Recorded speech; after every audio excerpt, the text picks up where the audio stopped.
Pleasant good morning to you one and all. Good morning to you students of Speaking Out, Exposing Corruption and Incompetence. Welcome to the midweek episode of Speaking Out. Today is Wednesday, the 12th day of November in the year of our Lord 2025. Share the live, share the live. Well, let me say, welcome. Another great day that the Lord has made. Let's rejoice and be glad in it. Let's give praise and thanks for being in the land of the living. It's a privilege to have been spared to be in the land of the living. Now, let me say this at the beginning. I want you more than any time to share this live. We had some technical difficulties this morning. We saw all those who came on early. They might be on another stream, which is not the one that we're using here. As a result of the difficulties, I had to schedule the program. I had to do it about two or three times. And then what happened? The earlier schedules are there. People are on there. I suspect they're waiting to find out what is happening. So you have to tell them to log out from that stream and log back into Speaking Out, and they're going to catch us on this stream now. So, Evelyn, it's some technical issues that we have, and I can see because right now we only have about 300 students in the classroom, which is way below what we expect at this time, which is way below the normal. So please tell them, though all your fellow people would reach out sometime to each others, let them know that what they have to do is to log out of that stream that they are in, and then log out and then log back in, because you might very well find that you have 2-3 schedules listed there. You have to choose the most recent one, and then you're going to get on to the program. So, yeah, some people are saying that they did so. So please tell the others, because other than that, I suspect they're going to be sitting there waiting for the stream that they are on to go live. But that is not going to go live.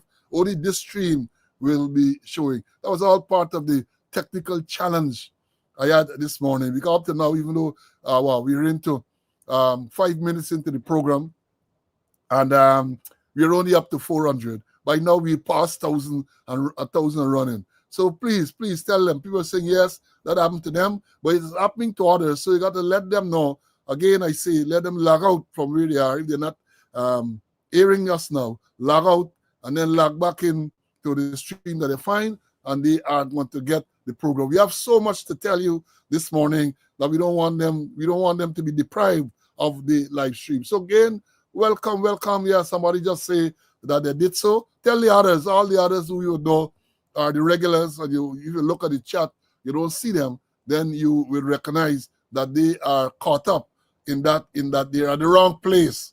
They are the wrong place. Tell them to log out. I did make a post on this page to tell them, advise them to do that, to log out and to log back in, and they are going to get the stream. I don't want them to miss anything. They're going to get the stream. So yes, welcome. And as a result of that, what happened? The people who came on, initially, let me explain to what really happened. I discovered I think it was on Monday, that they have changed up some aspects of the platform. So normally, I know what to do. I click a couple clicks and I'm on. But then now they give you the option to either you want landscape or portrait and all kind of things. So the first stream was incorrectly done because apparently I clicked on both. And therefore, when it came up for me to view, you had landscape and you had portrait at the same time. Then I decided, well, look, I'm going to try to close the portrait and leave the landscape, because that is the format that you're seeing it here. And then something went wrong. I had to log out and log in. I can tell you that when we log in first, or the program was scheduled for us at 8:02, Barlett was the first man. Barlett. And then later on, you had people like Sean, you had people like Jakey, and all those persons were on. And when we logged back out, because people sent me a message, and I told them what to do. I said, look, log out, log back in. And they did just that. They log out and they log back in, and they are coming in one by one. So share the live, and tell them, call them if you've got to call them and tell them, say, look, you are on the wrong schedule, just log out and then log back in, and you're going to get the program. Because even now, well, we're up to just about 600. By now, we just passed 1,000 and rolling. We passed 1,000 and rolling. And I said, we have so much to tell you this morning. It's so much to tell you this morning. So I say, okay. Rhonda says she was able to, she getting something started out. Yeah. So I am doing this long introduction to give others the opportunity to come into the program. And as I've said, it's a technical issue. I suspect that I know what has to be done when I schedule again. And hopefully on the next program, we're not going to have this issue. I'm going to try to be a little bit more careful with the buttons that I press. Sometimes this technology does challenge you. And the reason why I am challenged is because they changed the configuration of the platform.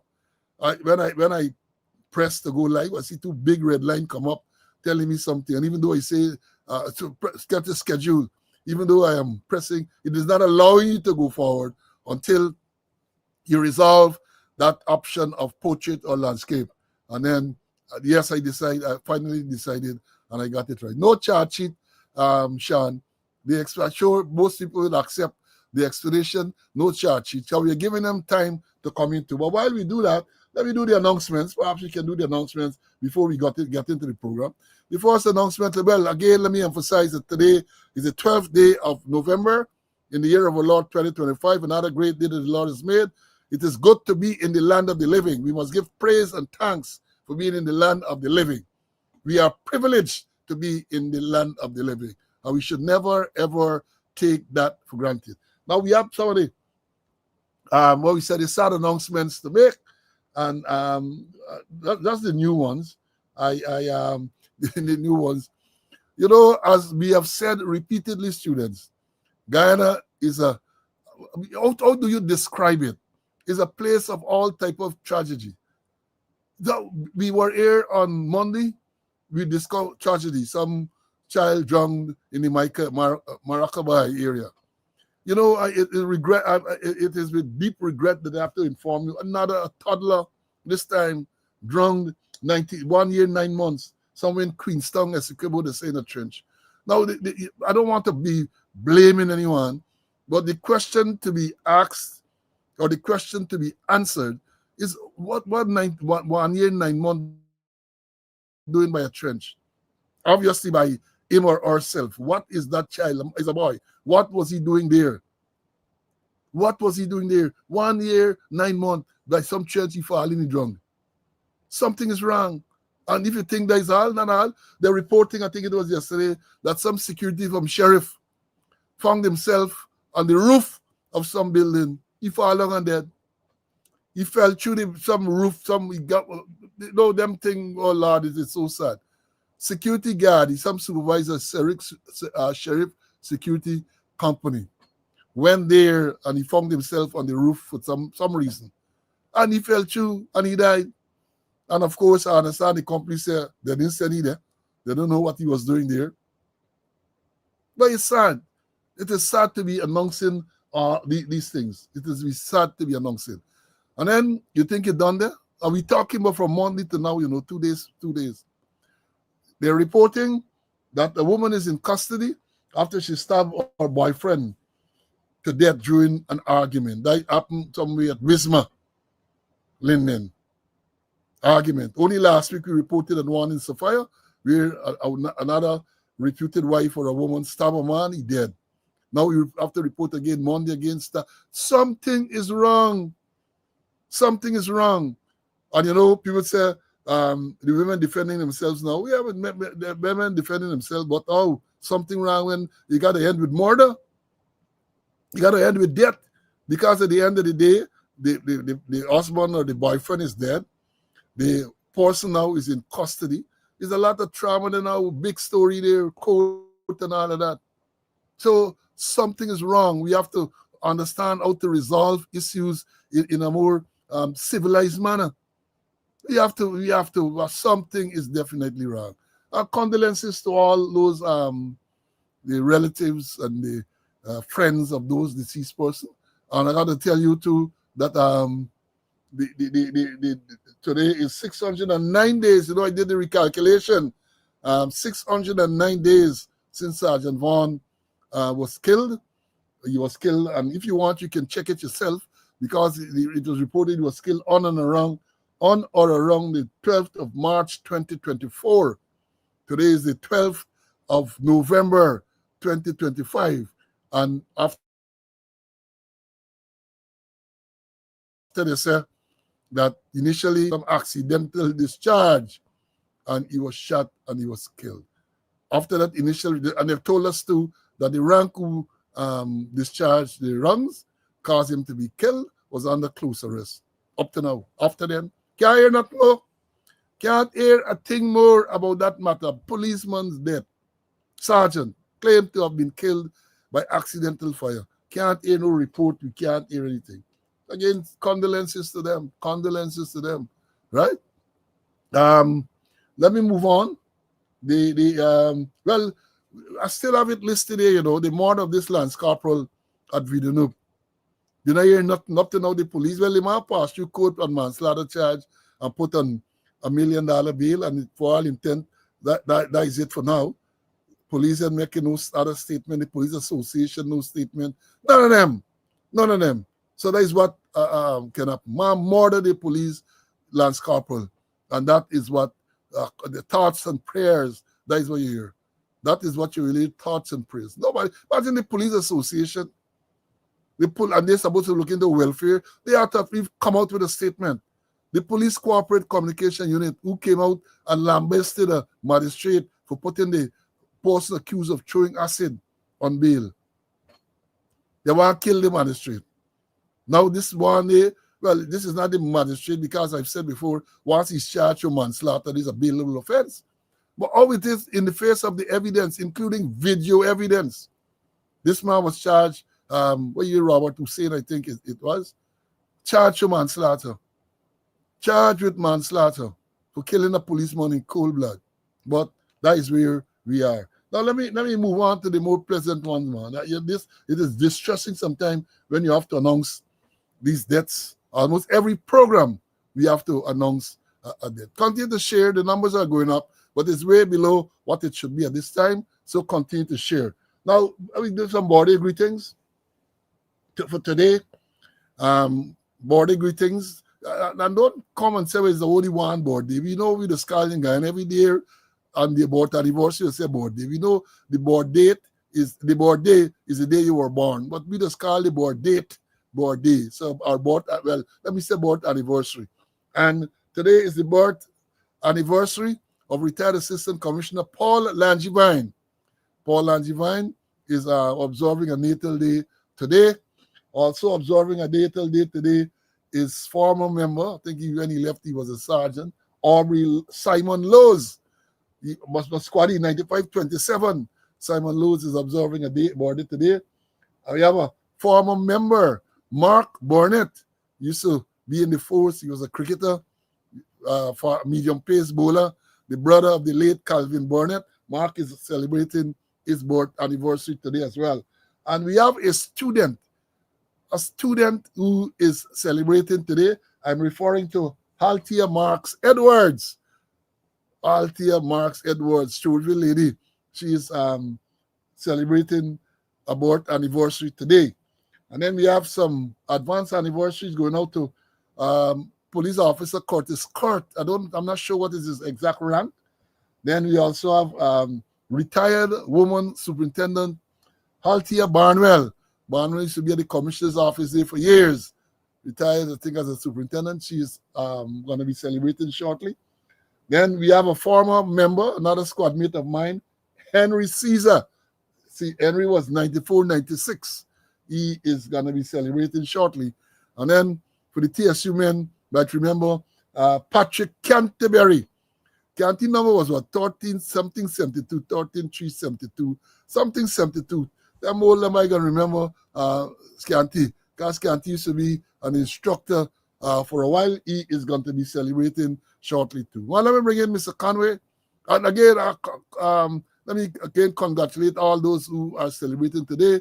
all those who celebrated recently and all those who are going to be celebrating in the near future. Mr. Conway is in the studio. I did not mention that, so I'm going to bring him in to greet you. CC, welcome. Good morning.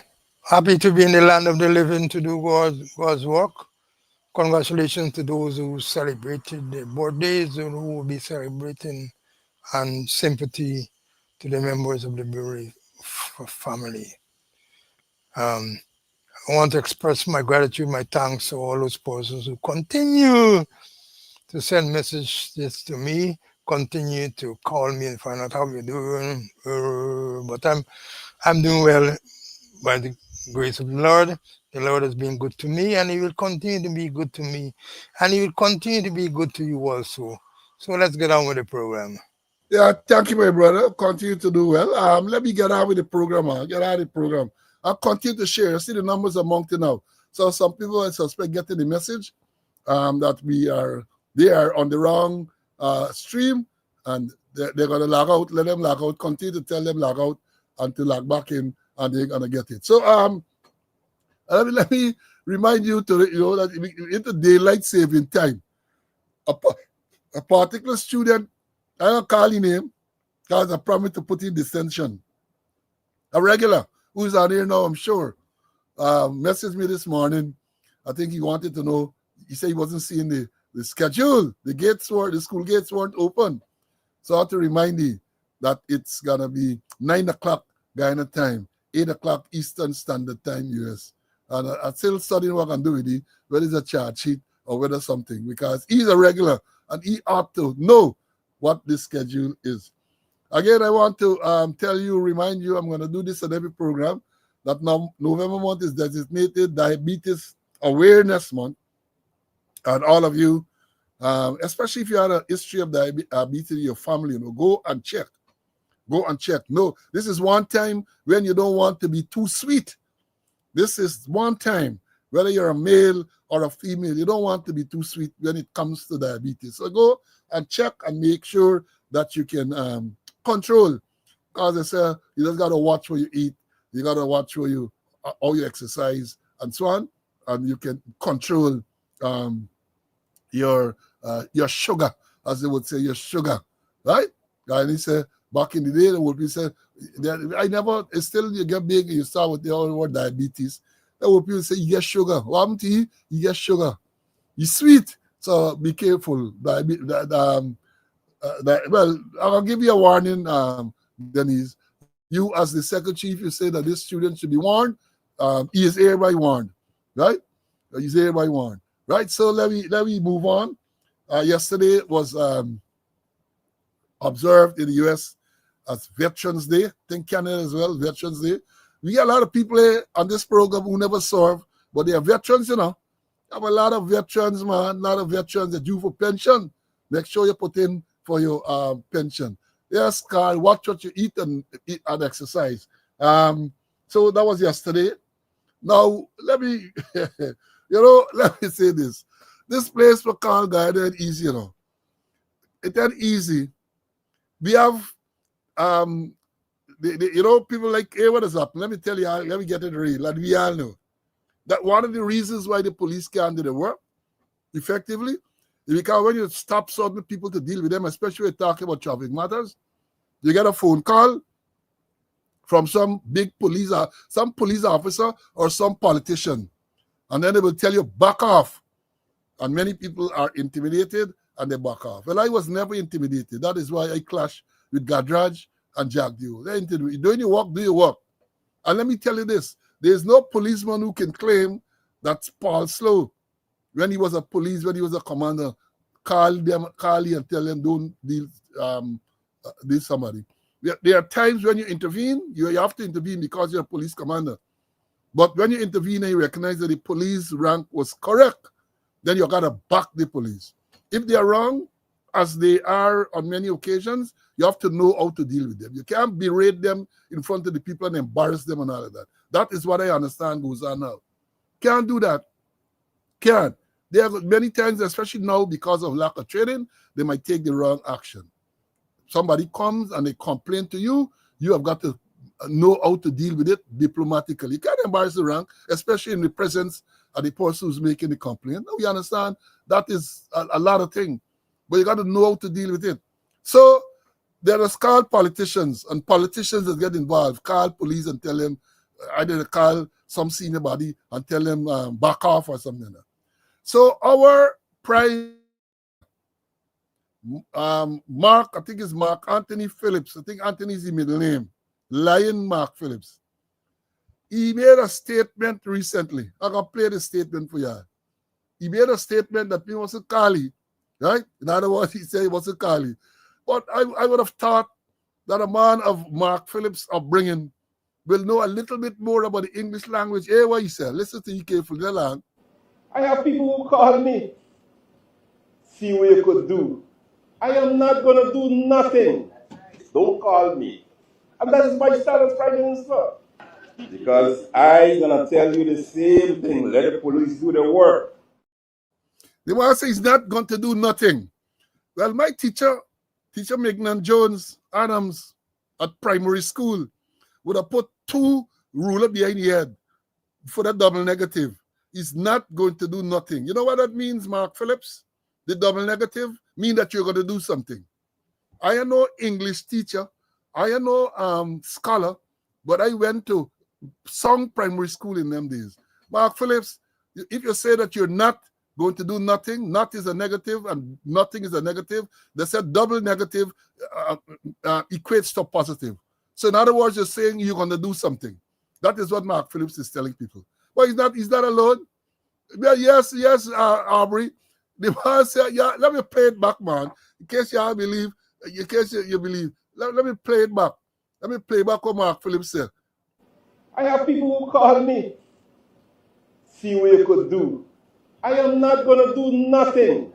Don't call me. And that is my style as Prime Minister. Because I'm going to tell you the same thing. Let the police do the work. I agree with that. Let the police do the work, but Mark Phillips, you can't say you're not going to do nothing. That is not English language. There's not grammar. There's not proper grammar. Not going to do nothing means that you are going to do something. And you're going to find out, like you went to IFLOT University or Kanji University, and they come and we all make mistakes. I got to emphasize, we all make mistakes. But when you're in certain positions, you've got to be careful with your language. Not for them thing is not mistake, just they know better. Because when the Minister of Education came out and recently, the new Minister of Education, right? And telling people that she's going to do her utmost best. Oh, my Lord, where are we? The Minister of Education telling the world, the Guyanese population and the world, right, that she's going to do her utmost best. Now you have the Prime Minister telling people that he's not going to do nothing. And you want to know why we are where we are. All of them, right?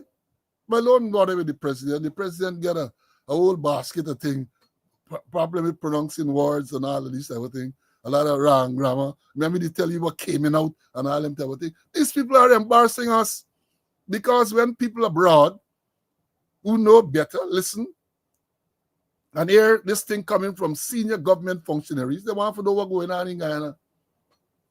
What's going on? Us Guyanese know exactly the levels, and we can perhaps not accept necessarily, but we know the background, or we can perhaps ignore. I think there's a better word, ignore. But oh Lord, man, you come there tell you you're not going to do nothing, and you sound so loud and proud. I'm not going to do nothing. Prime Minister Lion Mark Phillips, right? That is he. So let me, I don't see a grammarian or whatever you want to call it. I want to say something. So see, here your Prime Minister telling people he's not going to do nothing. What really he mean, man? Maybe he didn't have any chance to deal with, I think it was Pat Prasad that he used, Maybe he dealt with some other persons at the University of IFLOT, and then there's a trend that he and the Minister of Education, Those are the people that, that we have to deal with, And then you can't blank out people totally, that people mustn't call you. People will have to call you. There'll be issues that will need your intervention. Means that because they call you, you agree with them. Sometimes you will agree them, but sometimes you won't agree them too. So you can't just blank out people, and then, as my boy would say, maybe if you're not listening, they're not listening. They gotta listen to people. And if you listen to people, you might be able to solve a whole lot of problems, or a lot of issues. So don't blank out people. You're not going to know nothing and them kind of thing. Though. Listen to people. And based on the listening or your understanding, then you can take action one way or the other. Sometimes I used to get called at 2 o'clock in the morning, 3 o'clock in the morning, and I can't say email and say no phone, because those were critical times, and those were time when you get information, so you're able to solve a whole lot of matters. Yeah, you gotta. The thing is, let me say this from my experience. Once you establish a certain position in these matters, for example, like interference in police work, people will get to know. People get to know. And because they know what your stand is, they don't call you. I remember when I was there in the force, sometimes some of my colleagues say, this body calling order. I said, but why they don't call me? No, they ain't going to call Paul Slow because they know Paul Slow is not going to tolerate them with the nonsense. They're not going to call. And when you talk about exposure to English, I was exposed to Pat Prasad in English when I did my degree at the university. It maybe it's unfortunate because this people might not know this. When I did my diploma in public administration, Mark was a classmate. Mark and we were all there together for the diploma. But when I went on to do the degree, Mark did not move on to do a degree. Then we went somewhere in them Spanish country. He come back with a master. He did a master's, something like that. So he wasn't exposed to Pat Prasad, right? The premier English teacher at the university. And even not only at the university, but you had to think Prior Jonas's wife or some of them on the radio, people like Rovin Deodat, and from word to word. Those things I used to make sure you don't miss. You don't miss those things, right? Because let me understand and let me say this. Growing up as a little boy, we learned a lot of language and geography and from reading newspaper, because we knew then that the newspaper, when it comes to language, construction, punctuation, and all this type of thing, they were faultless. But now you dare say you're gonna follow newspaper and them announcer and all them things to get to learn correct grammar and so on. No, I can't tell you. They got another green verb. Yeah, is an R. They used to call them is an R. Green verbs, right? So, Mark, I said, Wheel and come again, man. Wheel, yeah, we had a lot. Pat Cameron, James Sidney, you had Christopher Dean, and look, man, it was a joy to listen to those people on the radio. Joy to listen to them, right? You listen and you hear them pronunciation and all this everything and the dictation. They were fantastic, and you learn from that. I remember some listen to the radio some years ago, and the man, the announcer, they're wrong still. Had me boxing, because the man talk about some village named Foolis. Foolis on the West Coast Barbies. I said, Foolis, and I never heard about that yet. And CC's the West Coast Barbies man, I show you never heard about Foolis. And then when I catch myself on the thing, it's fouls. He talking about fouls. West Coast Barbies, I think they want at East Coast too. That is what, so you got to be careful when you listen to these people, right? Yeah, Auntie Pat, Sunshine Corner. Yeah, Matthew Allen in the morning. Man, look, they were great. Roland Phillips, Roger Moore. Oh, Roger Moore. Larry Lewis used to attack Larry Lewis. Roger, come up to Roger. Some program he had used to attack Roger, Larry Lewis. And then one day, Larry Lewis said, you know, I don't call him by the name. I know he was a little big. Larry Lewis said, that one on the TV, you got to get 2 TV for see. Like Lewis said, you got to get 2 TV for see the one man. Is he talking about? right? So you had a lot of people who did that. If we can continue talking the name, calling names, and of course we're gonna leave out a few by mistake, but it was good at that time. At home with Roger, yeah, Sean. Let me move on though. Let me move on. Something I want to bring to your attention. There's a matter where this case. I remember this case with this man, Marlon da Silva. Marlon da Silva is the so-called businessman who went home in Diamond, Bang Demerara, and shot and killed his wife. The wife's name is something Vaughn, right? Kenisha Vaughn, I think it is. Kenisha Vaughn. He shot and killed her. Now, recently, well, the matter is going through the court. The preliminary inquiry is going through the court, and the lawyer representing this man, the Silva, made a no-case submission, which was overruled by the magistrate. So, the case against Marlon da Silva continues. The Diamond Magistrate Court dismissed a no-case submission made on behalf of 32-year-old Marlon da Silva, charged with the murder of his 27-year-old Kenisha Vaughn. Attorney Sanjeev Dattadin argued that the submission aimed to dismiss the charge due to insufficient evidence, but magistrate overruled it.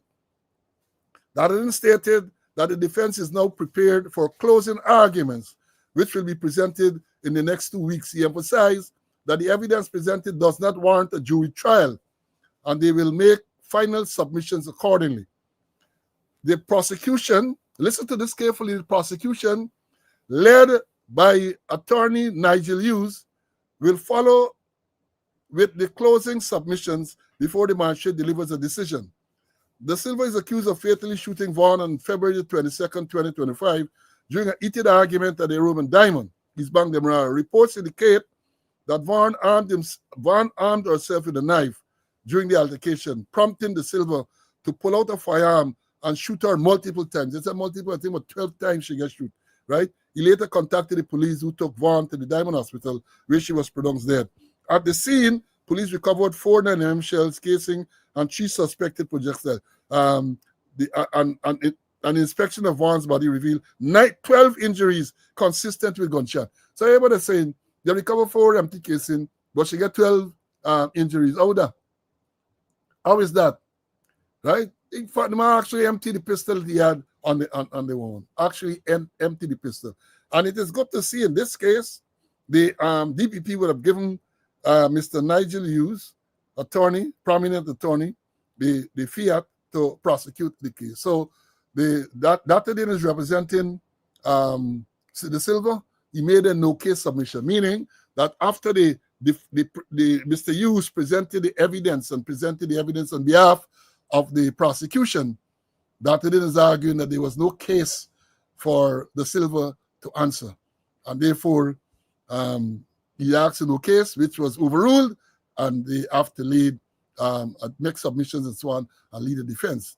Right? But significant to you to know that the matter is progressing. And let me say this before I bring in Mr. Conway. I did prosecutor's course in 1980, I think it was. George Jackman, people like Ian Chan, they were all the facilitators at that time.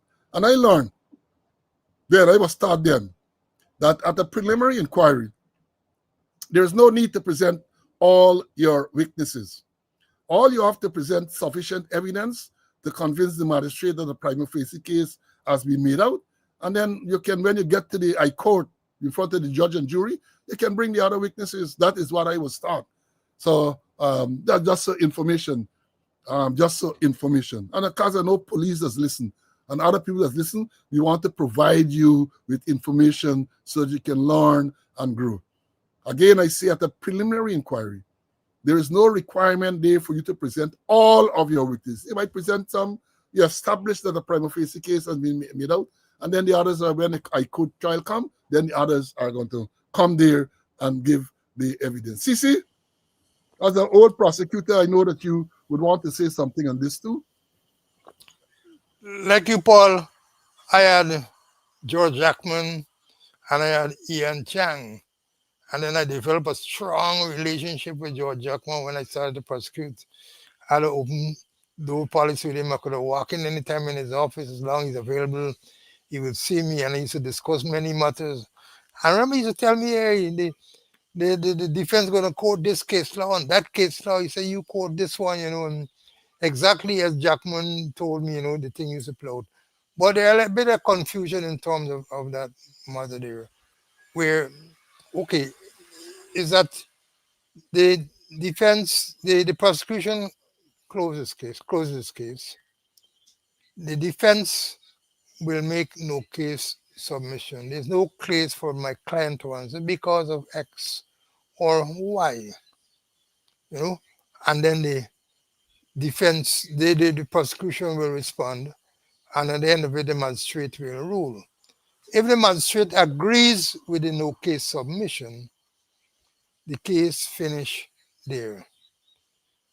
If the magistrate disagrees, the magistrate will call for a defense. And this is where they had to tell the defense that, look, you have some options. You can stand there, remain silent.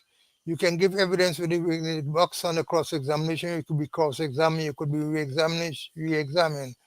And you can call witnesses to testify on your own behalf. But if you're going to testify you testify first, followed by your witnesses who will require to go through cross-examination and re-examination if required. Now,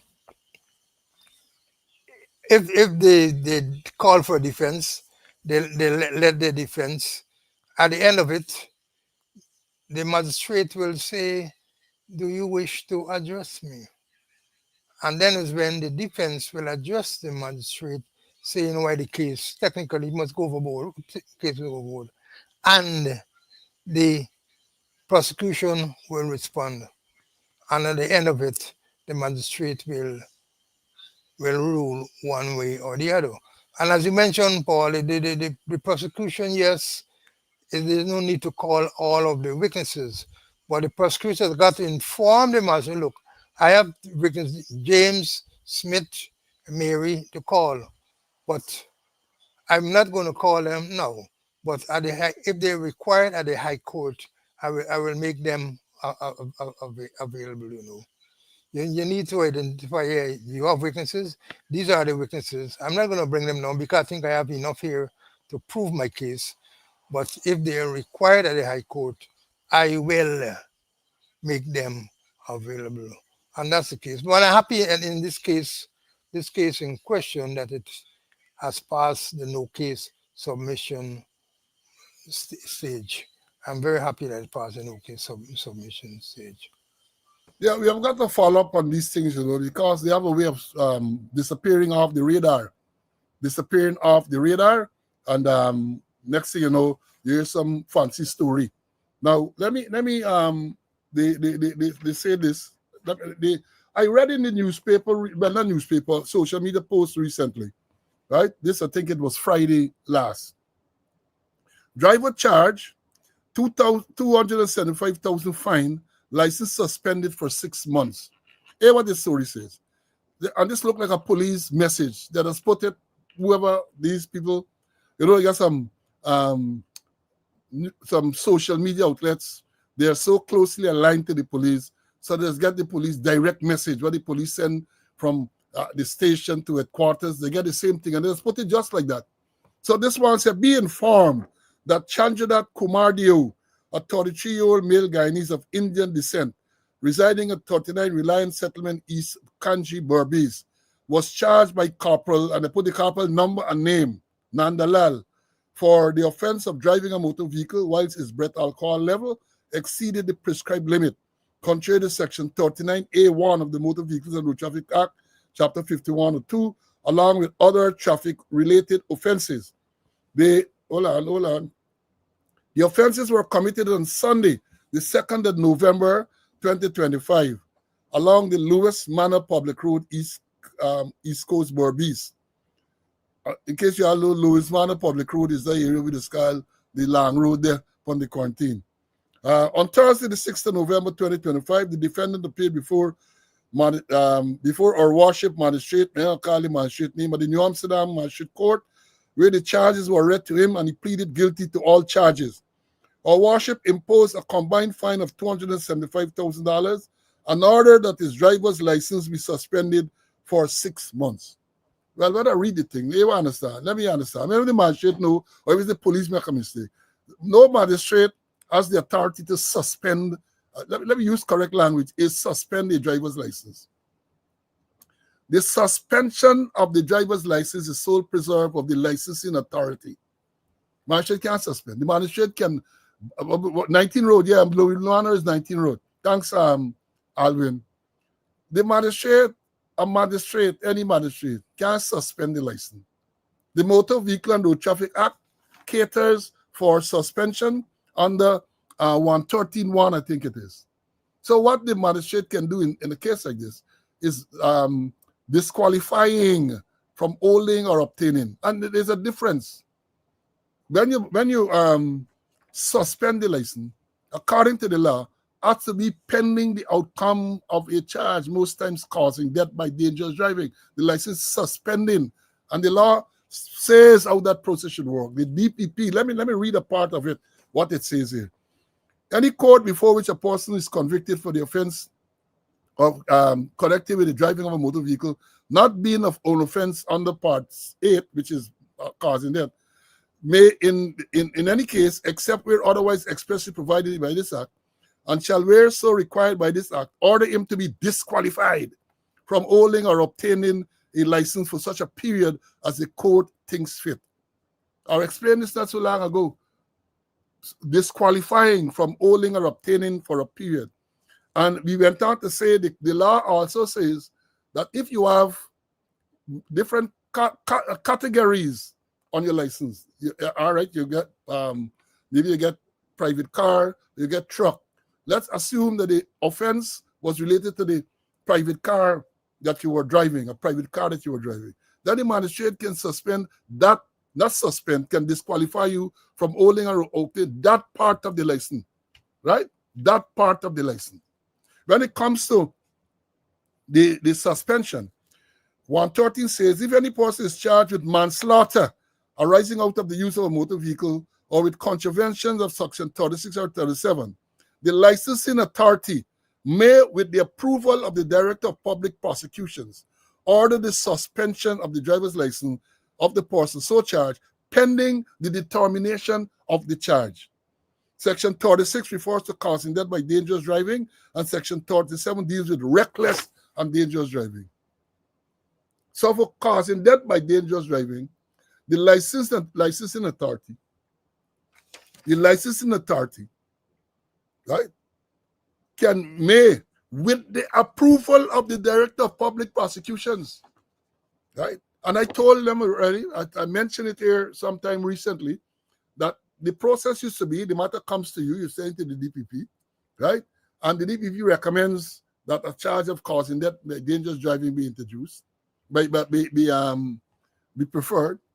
Then you will make sure now that if no mention is made about suspension, you will engage the DPP for the license to be suspended pending the determination of the charge. Then you will write to the licensing authority, who is the Minister of Affairs, and advise him that this matter went on the DPP. Of course, you're going to send the necessary supporting documents and so on, that the DPP has recommended that the driver's license for that particular person be suspended until the charge has been determined. So, again, I don't know if the magistrate use the word suspended or if the police in their reporting say suspended. But I thought it necessary again to come and to, because we know they listen. And these things are important. We're dealing with the law. If you're dealing with the law, me I'm no liar, but I learned if you're dealing with the law, you have to be precise. You can't talk about disqualification or you can't talk about suspension when the magistrate has no authority to suspend. So let me get it right. But again, I say the problem with a lot of these people, they don't read. So they don't know these things. I mean, it might be subtle. Some people say there's a subtle difference and so on. But it's important because when you talk about suspension is pending the determination of a charge causing death by dangerous driving or reckless, what did they say? Or reckless or dangerous driving. causing death by dangerous driving, Section 36 of the Motor Vehicle and Road Traffic Act, 5102, or reckless or dangerous driving, they can be suspended. If a person is charged with any other offense under the act, they go before the court, the magistrate can fine you, the magistrate can then disqualify you from holding or obtaining. So let me get that straight. Let me bring in CC and then we're going to move on. CC, I'm sure you want to say something about this too. Go ahead. You're so correct, you know. And many times the police get caught up in terms of disqualified, when the person will be disqualified and when the person should be suspended. It is so clear. And then I asked the question before, and I'm asked again, we had several causing death by dangerous driving accidents. I don't know the amount of persons get charged, but it might be interesting to know the amount of persons for the year who get charged for causing death by dangerous driving and how many such persons were suspended. Interesting. How many persons get charged for causing death by dangerous driving and how many were suspended based on the approval of the DPP and the authority of the Minister of Home Affairs? Right, you're so correct. It's good to, maybe they want to tell us that. Maybe they would want to tell us that. Now, she continued to share because just a student came in, said he was in the wrong classroom. So welcome. He said he was in the wrong classroom. So I suspect others might still be in that classroom waiting and wanting to know, well, if by now they might have given up and gone back home. Collect your book back and go back home because I believe there ain't no school today. But there is school today. But it's just that we had this technical issue and here we are in a different classroom, in the same school, but a different classroom. So again, reach out to those who, you know, are likely to be here, would normally be here and not here. Reach out and tell them. The numbers have gone up. They're just about over 1,800 now. But I know we're supposed to be by now over close to 2,000 or well, close to 2,500 or something like that. Let me, I'm wondering, I'm thinking about, let me deal with this issue first. We can deal with the extradition issue. You want to leave that for last. When more people come, you share. I can deal with this one we want to deal with now is this issue about corruption. Corruption, right? But before I deal with the corruption issue, let me play this tape about corruption. We haven't done so or have not done so in a long time. I want to play it and then we're going to talk about corruption because, you know, the word now is in vogue, except for Parliament where the word is banned. But I noted the Minister of Home Affairs, the new Minister of Home Affairs, talking about corruption. We learned yesterday there was some round table at the Pegasus there where Minister Teixeira talking about corruption. Well, let me tell you all this thing first about corruption. Let me play this tape, and then when you're done, listen to that. Then we're going to go into it. Here we go. Corruption is a vile disease that sucks and drains the health out of something good. Corruption in society is an evil moral infection that keeps community in a state of perpetual sickness. Corruption is a moral virus. It's so potent it leaves its host sick, lethargic, and unable to realize and accomplish all that a well person can. Where corruption thrives, poverty and not prosperity thrives. Wealth is grabbed into the greedy, grubby hands of those who get fat on the toil and labor of good people. Corruption benefits, only temporarily, those who participate in it. Everyone else is a victim of the theft, the deceit, the dishonesty, and the lies that corruption feeds on. You need to know that a corrupt person is stealing from you. Corruption is filthy work and despicable acts of treachery done under the table and behind closed doors. Corruption is a disgusting shame. Corruption keeps a nation back from true development and from progress. Wise investors steer clear of a corrupt environment. They would rather put their resources into a place where the playing field of opportunity is equal for all and not bent towards feeding the financial lust of corrupt, lying, cheating, thieving politicians and government officials. How many wonderful development projects have been lost because the investors didn't want to do business in a swamp of evil? When those great projects go to another nation or to some other place, we all lose. Believe me when I tell you that corruption steals from you, it steals from all of us. Corruption plunders the nation's wealth. Corruption people compromise on truth, equity, and fairness, choosing instead to feed off the short-term benefits of crookedness, exploitation, and financial perversion. Corruption is not just a personal matter. It's a culture. It's a way of life, not just for individual people, but for companies, communities, governments, and nations.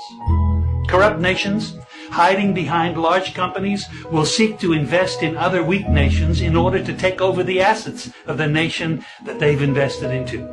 They will provide financial loans to a nation for the much needed infrastructure, and they will do it with assets that they provide. They will sign contracts by lining the pockets of rotten government officials who participate in this kind of corruption and are then held hostage by their own deceit and greed. Corruption is nothing less than a form of theft and national robbery. A corrupt person steals from everyone in society. We all lose when corruption is rampant. Those who participate in corruption have chosen evil over good, lies over truth, and personal gain over well-being of all. To be corrupt means to be rotten. When meat is corrupt, it's rotten, and it stinks. Rotten meat can't be eaten. When a person is corrupt, he's rotten and unfit for a place in the community. A corrupt person should be jailed in order to protect society from the vile deeds of the corrupt person. Government should be protecting us from the foul results of corruption instead of being the proponents and participants in corruption. When corruption is systemic, when it's a culture and a way of life, when corruption thrives, it destroys the health of the community and nation. Now let me tell you something. Defeating corruption is a very difficult thing. The love of money is the root of all evil, the Bible says. People who love money will do almost anything to get it. Those who choose to stand up against corruption, you need to know that we're going to be involved in a war. We will be threatened, vilified, intimidated, marginalized, and ridiculed. These kind of people who stand up against corruption will often feel alone, as if they are the problem instead of the solution. Corruption can only be defeated when enough people have had enough and decide to do something about it.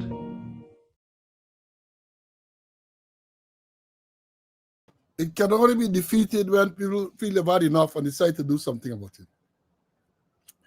So all of a sudden, the government talking about corruption, but I believe they're only doing this to tick a box. So when they, some agency come or they got to make some report, oh, we had a round table.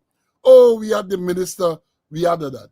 That is what I believe, because they're not genuine in their attempt to tackle corruption, widespread, rampant corruption in Guyana, because many of their colleagues are involved and they don't want to rock the boat, right? But let me give you a definition, What is the legal definition for corruption?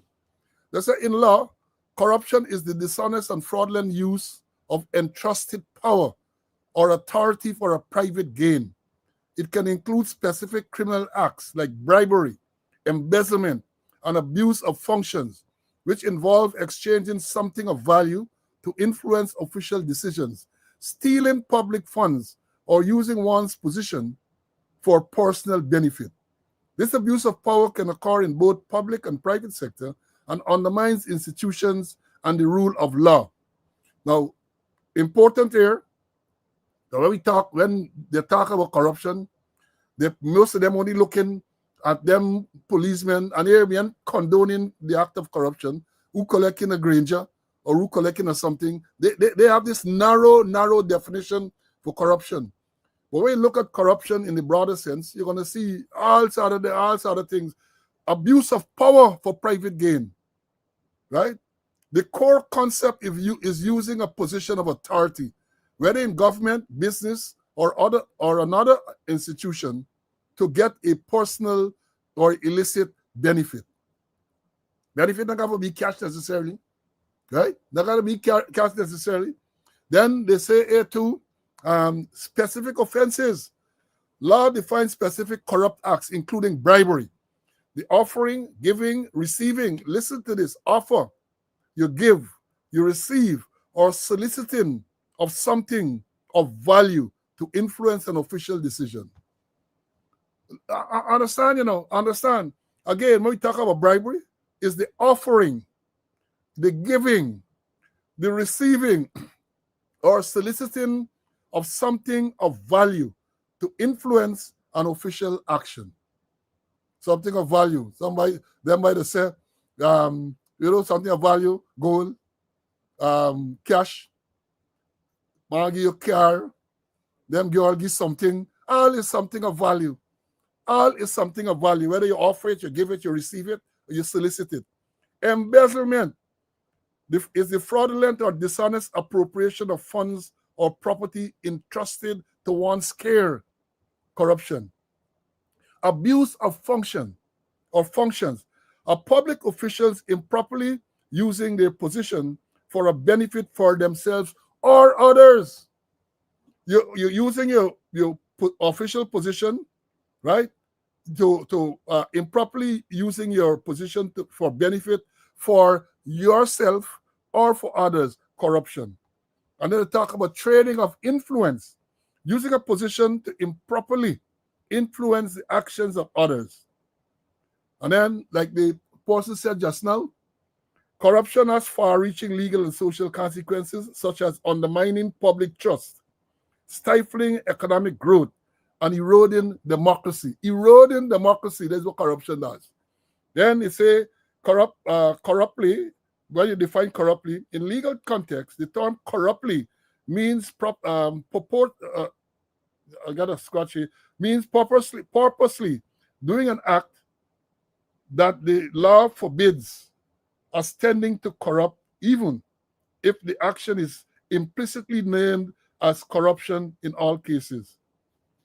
And then they talk here about 4 types, broadly 4 types. It says 8 types of corruption. The 4 types of corruption are often categorized as petty corruption, grand corruption, political corruption, and unconventional corruption. Petty corruption involves small acts like bribery for minor benefits, while grand corruption involves large-scale abuse of power by high-ranking officials. Political corruption specifically relates to how public officials use their positions for personal gain.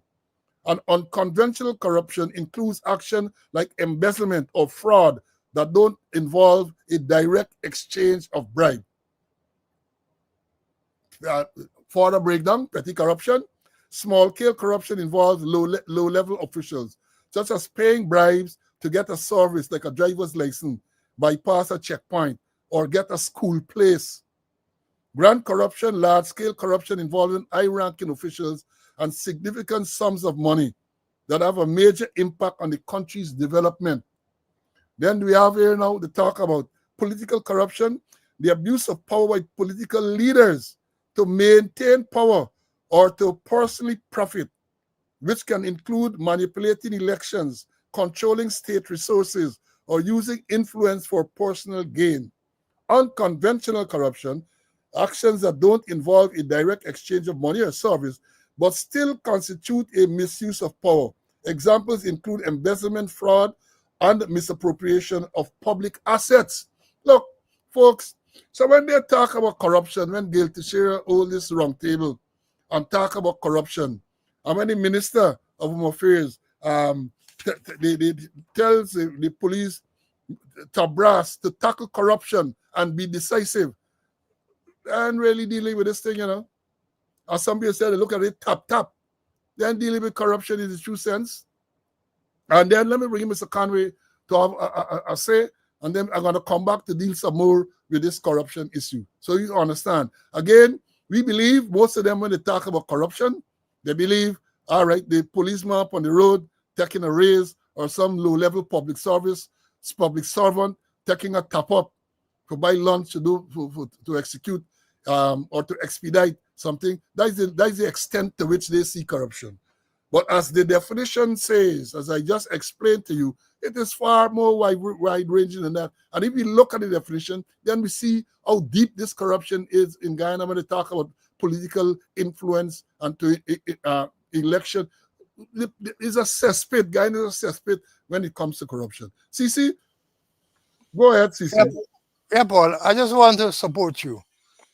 I have a book here, Management and Supervision in Law Enforcement by Karen Hess and Wayne W. Bennett. And I just want to read a little part in support of what you're saying. Here it says, the key elements of corrupt behavior are that the conduct one is prohibited by law or rule. B. Involves misuse of position. And 3. Involves a reward or personal gain for the officer and or others. And here with a caution, they say corruption is a corrosive element that will spread like rust if it is not contained and eliminated. Addressing unethical behavior and corruption has become a top priority and major challenge for police administrators. The causes of corruption are complex.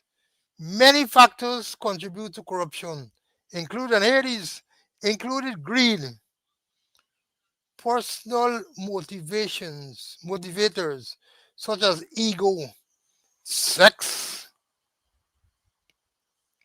or the exercise of power, tolerance of the behavior by the community, socializing from peers and or the organization, inadequate supervision and, and monitoring the behavior, lack of clear accountability of employees' behavior, and no need or threat to discipline or sanctions. I read about some wrong table at one of the hotels in Guyana by Gail Tisha, but I don't know who really she really targeted because it's so widespread, that I don't know who was the target group, but it's so widespread, that a wrong table thing can do and anything whatsoever. The president said he going for an anti-corruption unit 6 months ago. Nothing, nothing. Whilst the corruption continue on unabated, it continue on unabated, and people gotta be careful, corruption, and it starts with a little thing, a little gift, a little package,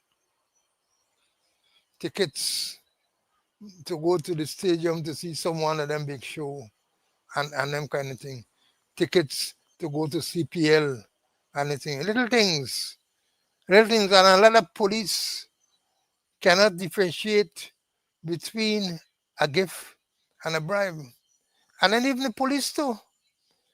I remember when Boston made allegation in relation to paper shot matter, and he said that the Mohammeds gave the police officer $30 million to wash up the story, the transferee, the cybercrime, send it to Escribo. And part of the thing what they said is that he was living in a house owned by a gold dealer. And lo and behold, the same police collected 10 vehicles, 10 vehicles from the same gold dealer. Understand the gold, it is now under the scrutiny of the US. And they got to be careful in terms of what they accept. It might look like a gesture, a nice little gesture, but it is a bribe. It is corruption. And when the thing is when the freebies are not coming up as they are to. From experience, I know, as a working a police officer for years, when the freebies not coming up for the ranks, they start demand by menace. And then they go wrong, slide down the slippery slope of corruption. But all is at last, and this is according to the police force. I want to give them some advice. One, recruit with care. Establish appropriate policies and put them in writing. Adopt a good employee evaluation process. Make sure your sergeants share management values and philosophy. Develop operational control. Perform regular anti-corruption inspections and audits. Implement ethical training in all your training activities. What I'm saying is that you guys look and see who you bring in the police force with. Look at your recruitment process, which is totally flawed. A lot of people with unethical behavior are swarming in the, when they can't swarming, we can't nobody in the force, are entering the Guyana police force. And the police ain't doing anti-corruption exercises. They're not doing integrity testing. And Lana was saying, when we're dealing with traffic, they take away the theory and they give Zaro. And whatever Zaro tell them is that nobody doing any anti-integrity testing on Zaro for the Lana driver package. They are not paragons of virtue. Check with them. This part of the corruption process. Check with what's going on there. I mean, you go check with that areas there.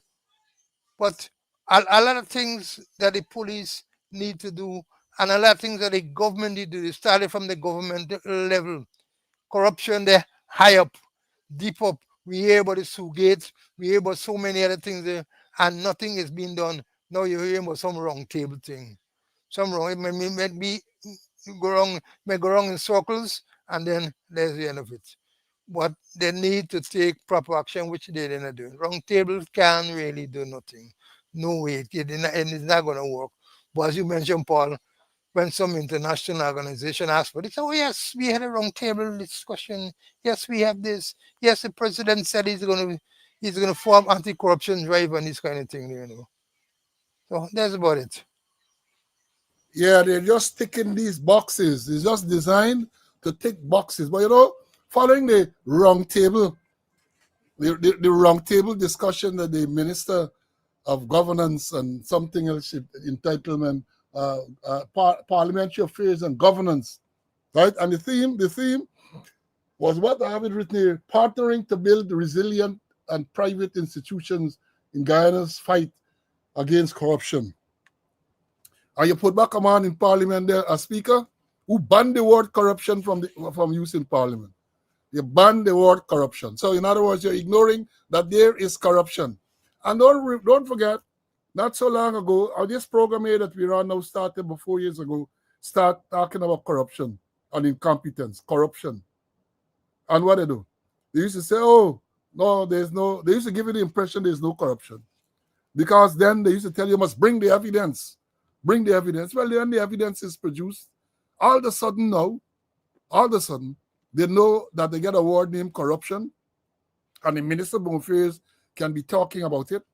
The president, I think the PPP in their manifesto talked about establishing an anti-corruption unit, and then they get a wrong table now. All of a sudden, this corruption thing, and I get a strong feeling that all this is because of international pressures. International people are seeing this thing. People saw the Sugate allegation. People would have heard and saw the allegation by Junior Bash that the president and a whole set of ministers and all involved. People see these things. So you can operate as if nothing is going on, but people see these things and people know that there's some amount of truth that say where there is smoke, there is fire. So now you're coming, you're trying to take box and so on. But here, what tickled me with this thing about Teixeira and this round table. They got I know it's a blog or something concerned Guyanese. The person wrote, I'll read part because I find it very, very interesting. Look, I'm not saying Gail Teixeira's balls the size of coconuts, but standing up at the anti-corruption roundtable this morning and announcing with a straight face that the government is, quote, constantly strengthening public institutions to combat corruption, end of quote, takes a special kind of audacity. It goes on, quoting again, the fight against corruption is ongoing, end of quote. That's what she said. She said, which is technically true. It's ongoing in the same way Bellevue is ongoing. Lots of talk, zero results, and everyone knows it's full of shit. That's what the person write. You can't make this thing up. But God, they are sure trying. Remember the denouncement of the Transparency International report? Yeah, Guyana face planted in Transparency International Corruption Perception Index. We scored 39 out of 100, 39, right? But Teixeira, bless her heart, has been going around saying that the CPI, that's the same thing when we talk about the transparency in the report, quote, is not empirical. It's just, quote, perception. You know, like how I perceive the money missing from the treasury, or how citizens perceive contracts going preferentially to family, friends, and favorites. If we are playing the perception versus reality game, then I like to officially announce that I perceive myself as owning a sweet lot in Pradoville housing, better update and better update the land registry. No corruption here, man. Remember Mayor Thomas? The government investigation, which was thorough and swift. They asked her if she did it. She said no, and everyone went to lunch. Case closed. Corruption defeated. May still getting mad bag. Then there is the by Jack Dio. The Human Rights Committee literally asked Guyana why they haven't investigated corruption allegations against him involving Chinese businessmen. Teixeira responded to the United Nations. She said the police can't investigate because nobody filed an official complaint. Your house, and then the man say, I don't know who is the man or woman, your house is not really on fire if you don't call the fire service. Right? That is what he's saying. Right? Then he goes on to say, the Tipui, remember Tipui grip session is my personal favorite because it's so beautifully stupid. It almost becomes art. The Auditor General says we are still trying to recover 121.7 million from a company that failed to meet tender requirements, strike one, was behind schedule, strike two, get paid a nice chunk of change up front. This is institutional strengthening. This is the institutional strengthening Teixeira is talking about. We have strengthened these institutions so much that they now have the structural integrity of wet cardboard. The government has perfected this beautiful dance. Every time someone points to corruption, they respond, where is the evidence? The U.S. Treasury brings evidence. That's not empirical. Transparency International bring evidence. That is perception-based. United Nations bring evidence. That's politically motivated. Local journalists bring evidence. That's selective reporting. It's genius, really. You can't. It's genius, really. You can't lose an argument if you simply refuse to accept that evidence exists. I should try this with my landlord rent. Show me empirical evidence that rent is real. That's just your perception of money. This morning events must have been something else. Picture it, a room full of people solemnly discussing anti-corruption measures while the corruption is literally in the room with them.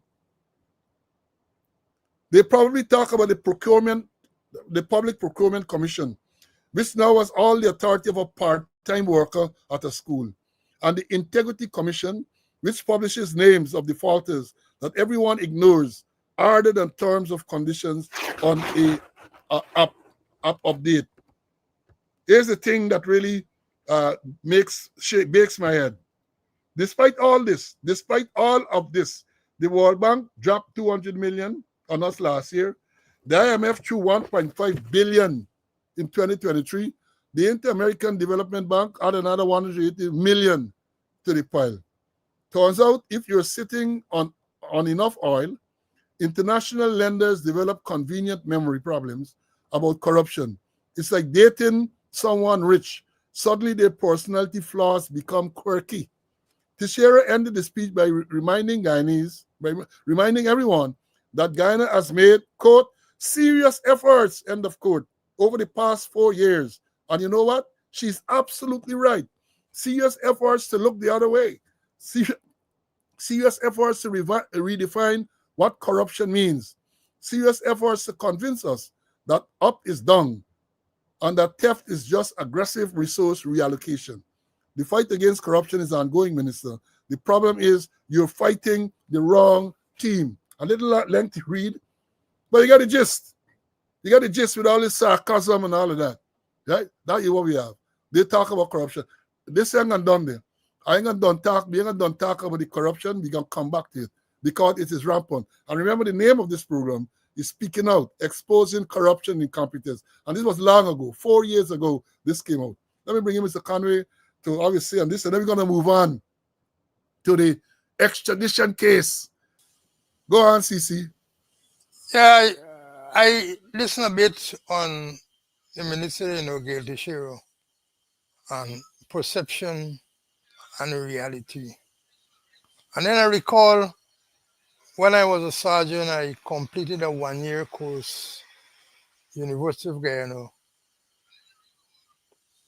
Psychology of Adult Learning. It was done through the Institute of Distance and Continuing Education.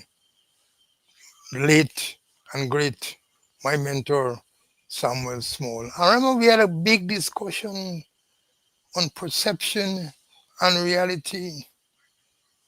I remember we come to the conclusion that perception, that what you perceive about somebody, what you think about them, that perception will influence your behavior towards that person. Your perception that Conway is a scamp, you're going to treat it as a scamp. Your perception that James is corrupt, you're going to treat him as a corrupt person. That the way, the perception, what you perceive about a person, the way you feel about a person, that will definitely influence your behavior towards that person. So when you're talking about perception, that corruption is just perception. It is really reality. It is what is happening. And if people believe that you are corrupt, they will treat you that way. That belief will influence the way they treat you. And if they see you, if the perception that you are corrupt, they will treat you as a corrupt person. Yeah, many times perception is reality. Perception can be reality. Now, we have more to talk about corruption, but I want to give you all the last half an hour dealing with this extradition issue. The topical issue going around. Topical issue, right? And let me say, on the last program on Monday, we dealt extensively with the dog whistle from the vice president. The president said the only commissioner personally responsible for Azrin Mohammed driving an uninsured Lamborghini on the road. And then he went on further to talk about if he was to struck down somebody and so on, then Ikin will be responsible criminally. Words to the effect. Now, I said, and this thing we call comprehension is not an easy thing for some people. You students were here and you heard me saying that without any doubt, that the action or the actions of the Mohammeds, including Asudin Mohammed and his wife, to be driving vehicles on the road that have no insurance is lawless, unacceptable. I went on and I said so. I said so, and I still believe that. And I said, however, the action that the police took is wrong. I have no apologies for that. Now, if the vehicle is uninsured, you have the law gives you 5 days. If a police stop you and ask you for your insurance certificate, the law gives you 5 days to produce it. If a vehicle is taken to the police station, the vehicle is deemed to have the fitness, you get tint, you get obscure number plate, you get police light. You can't impound the vehicle. You have no legal authority to do so. You have to revoke the fitness, and I explained what happens after the fitness is revoked. One man, some chap named Combat, I got the name of Combat. He said, hey, what he says, student. I want you to comment on this. I'm going to quote what he said. And if you want to see, if you go on YouTube, under the same program, and scroll the comments, you're going to see it there. Hear what he says. Quoting him. As a former police officer, you cannot be forgiven for making such a wild statement. Mohammed's family should be charged for his fail to have insurance. Since when? Is Guyana a police state? The driver is legally responsible for the car insurance. No one else. Well, I don't know where this chap, if it's a chap or what, where he come from. The driver is responsible for the car's insurance. What if the driver is not the owner? The owner is responsible for the insurance, not the driver. The owner. And as I said, the law says that if a policeman stops you, you have 5 days to produce the insurance. And not only police, because if you get into an accident to a little fender bender, then the law speaks to. I ain't got time to go into all of it this morning.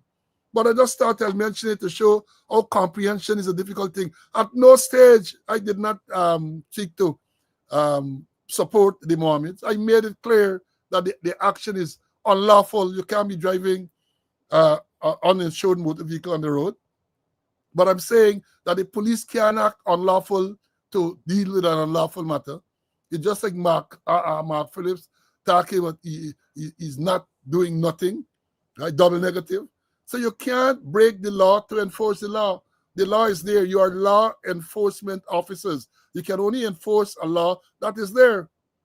And it spells out what should happen.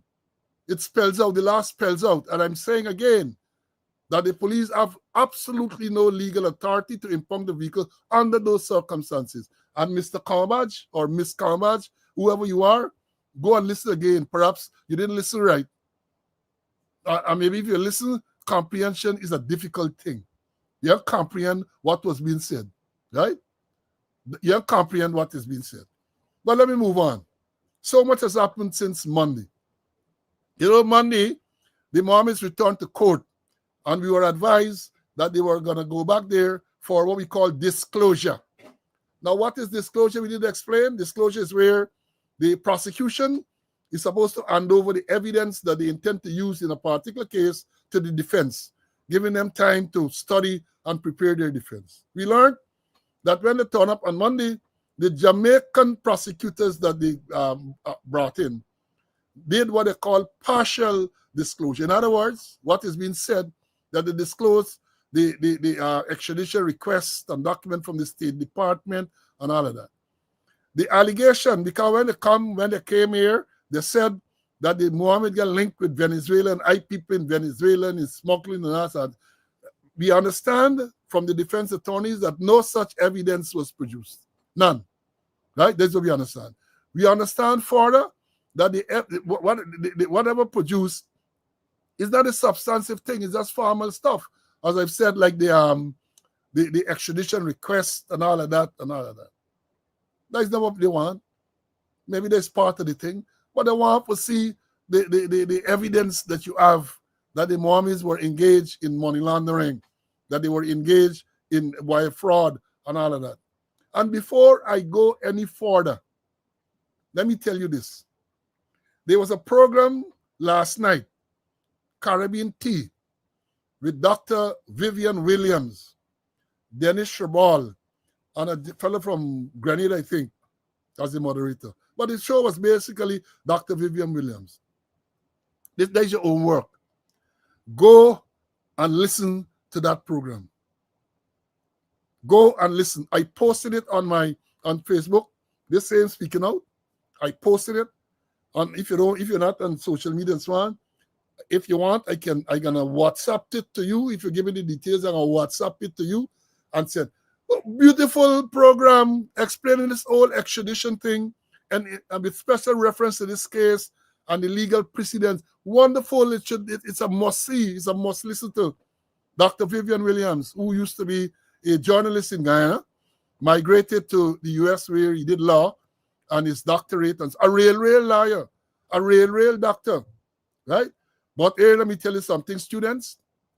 By the time you come again on Friday, which is the next scheduled date, make sure you listen to that program. I listened to it, and when I started out listening to it last night, because somehow I knew it should have been aired at 8 o'clock Eastern Standard Time, but I got distracted, and it's still much later. I was so shocked I missed the program. But I went on YouTube and I found it, and I listened to it. With the intention, it's about over an hour, about an hour and a half. My intention was to listen to the start, but let me tell you this. Once I start to listen, I could not stop listening to that program. I could not stop listening to that program. It was so informative. It was so captivating. And I have to say kudos to Dr. Williams for explaining. All them nonsense-ness that Nandalal talking and so on, the man destroy all them things with real legal argument. A real lie, as I've said, right? But I know it's a regular program, but this particular episode, and I had participated, I was a participant some time ago. I think it was the Adriana Young case. I participated, I think, twice on the Caribbean Tea. But this one last night, go and look at it. Go and look at it. Now, having said that, let me tell you, as I was walking you through the thing. So we had court on Monday. I think the matter is now postponed to the 24th for further disclosure, right? For Adriana Young, yeah, the further disclosure on the 24th, right? Now, several things were revealed on Monday. Several things. And before I bring in Mr. Conway to have his first thing at it, let me say this, because people with low comprehension and so on believe when you say these things, you're backing, you're supporting the Mohammed. You're supporting nobody. I just dealing with the facts. I am dealing with the facts. I although brief for the Mohammeds, right? But when they come and they lie, and they are found out lying, you have got to make sure that you tell people what's going on. So following the court on Monday, Azzuddin Mohammed, the leader of the Reinvest National Party, made a statement on social media. I have the statement here. I'm going to play it for you so that those of you who did not hear it, you get the opportunity to hear it now. Here it goes. I just want to update you, my fellow brothers and sisters, about what transpired this morning at the magistrate court in Georgetown. The 3 Jamaican prosecutors were not prepared to submit the full disclosure, so the magistrate adjourned the hearing to November 24th at 9 a.m. What is more appalling is that the 3 Jamaican attorneys are being paid by the PPP government, and this corrupt and incompetent cabal is blatantly lying to the Guyanese people that they are not paying for their legal services. Nandalal is telling Guyanese that the U.S. appointed these Jamaican prosecutors. This is another blatant lie. Taxpayers are fully footing all the bills for their hefty legal fees, which will be in the excess of hundreds of millions of Guyana dollars. This includes their flights, their transportation, their security. Their arrangements are fully paid for by you, the taxpayers. Similarly, in the Lamborghini matter filed against me, you will recall the PPP government hired 12 to 15 local lawyers, as well as a former Attorney General from Trinidad. And I guarantee they will drop this matter as well, even though hundreds of millions of dollars have already been spent on this case against me in legal fees. In recent related extradition cases, Junior De Silva, Vitesh Guptar, Dennis Grant, Ronald Stevenson, the police legal advisor and prosecutors from the DPP chambers here in Guyana handled the prosecutions. Yet now, in my case, the PPP government has gone so far to neglect the normal protocol of having the local prosecutors as lead prosecutor and instead hired King's Counsel and attorneys from Jamaica. I was even more surprised when I turned up at the courtroom this morning and saw Glenn Hanuman, a PPP-aligned attorney representing the state. This is the same attorney that represented convicted drug dealer Roger Khan, who openly stated that he fought crime for the PPP when over 700 of our brothers and sisters have been slaughtered under none other than the Barra Jagdeo presidency, and when one of his own ministers was brutally murdered. Thank God I was a little boyish, because they would have blamed me for that too. This same attorney that represented this convicted drug dealer and associate of the PPP government also represented a rival competitor of mine in the gold sector, who is the one dealing with the Venezuelan government and the person responsible for the heavy shortage of foreign currency in this country, and continues to underdeclare his gold production and still continues to operate his multi-billion-dollar business with impunity. I wonder who is watching his back. This is the same attorney, Glenn Hanuman, at the GCOM building during the 2020 election, who called an Irfan to mark 2 female police officers' faces and to deal with them appropriately when he returns as president. Dr. Ali, I'm glad you must mark this police face. When the government changes, you must know their jobs in jeopardy. I want the public to understand something. The PPP government does not care about this country. This is very important for Guyanese to understand. Their only aim, their sole aim, is to get rid of me so that I will not be able to represent the voice of the people or to hold them accountable, and so that they can continue their dictatorship in Guyana. This matter has to take its course. Why are they commenting and saying they have enough evidence for extradition? Is the Toucan Attorney General a judge or magistrate to rule an extradition? Why are politicians commenting on judicial matters? This is blatant political persecution, when the Vice President and Attorney General are commenting on matters that are before the court. Whom the gods wish to destroy, he first made mad. We all know who this applies to, and we will live to see this happen. I want to thank you for all your prayers and your support. Whether you are in Guyana, Suriname, the Caribbean, US, England, Canada, I want to thank all of you. And I want to thank God Almighty above all. We will win.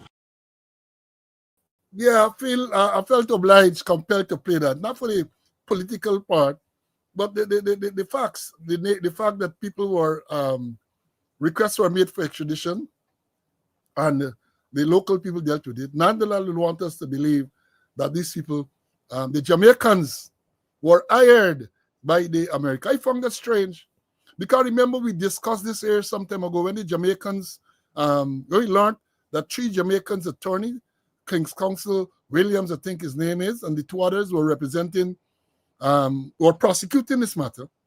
Questions were raised. And one of the questions raised is whether or not these 3 Jamaicans were admitted to the bar in Guyana to practice law. And I reached out to someone in the legal profession and asked about that. And they said that because they were representing Guyana, listen to this carefully, what I was told by a legal profession, a professional. Because they were representing Guyana, there was no need for them to be admitted to the bar. And the person explained to me how it works and so on. So I accepted that. But now we're here in Guyana representing Guyana. They're representing the United States. So isn't there a requirement for them to be admitted to the bar? I don't know. I'm just asking this question because you see, the more they talk, these things are being revealed. Then when it comes to the payment, I thought that if you are, as Adnan Dalal said, they were retained by the U.S. So I said, well, the U.S. pay, and if you take, first of all, it's strange that the U.S. will retain these people. I did not believe that, because most of the things Dalal said, I don't believe. So what happened? Then we learned, because on Monday, when the media asked the senior counsel, King's Counsel Williams, he said that he was representing the United States. I said, well, so if you're representing the United States, well, I said the United States paying you. Then they came with an explanation to say that in these arrangements, you have, let me explain to you, you have the requesting country, in this case, United States, and you have the requested country, Guyana. We were led to believe that there is some arrangement where the requested country, Guyana, has to pay for the legal fees. But then, you know, what I said about smart fly, I read the treaty, Article 4, I think it is, and it is clear that the requesting country, United States, is responsible for legal fees. The requesting countries, according to the treaty, they brought up some State Department document which is totally different to what the treaty says. But let me say this too, right? Because I bring it up. So at the end of the day, it turned out it's Guyana. When we know that, is because we saw the a memorandum from the finance officer to the Ministry of Overfreight. So it's Ministry of Overfreight, police paying this money, 62 point something thousand US dollars. And the memo says how it's going to be paid. It goes to say that they advised by the Attorney General. I'm going to read it to the next occasion, right? All that. So it's we Guyanese paying. What they have not told us to, if you talk about the Jamaicans, all right. So what happened to the new lawyer who joined the prosecution team, Glenn Anneman? What happened to you? Who paid he? I understand he was flown in from abroad.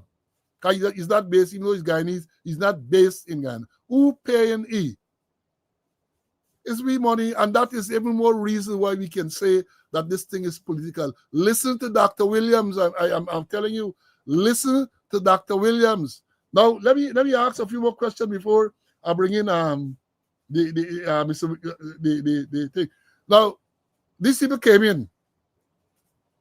According to Nandalal, the request was made on the 30th of October, right? And then all the arrest and all this everything, the bringing down magistrate and all that took place the next day, the 31st of October. Then at the 31st, the bail was granted and the matter was set for the 10th, which is Monday gone. 10th come up, the matter set now for the 24th. You want to tell me that these liars flying back to Jamaica and come, or are they staying?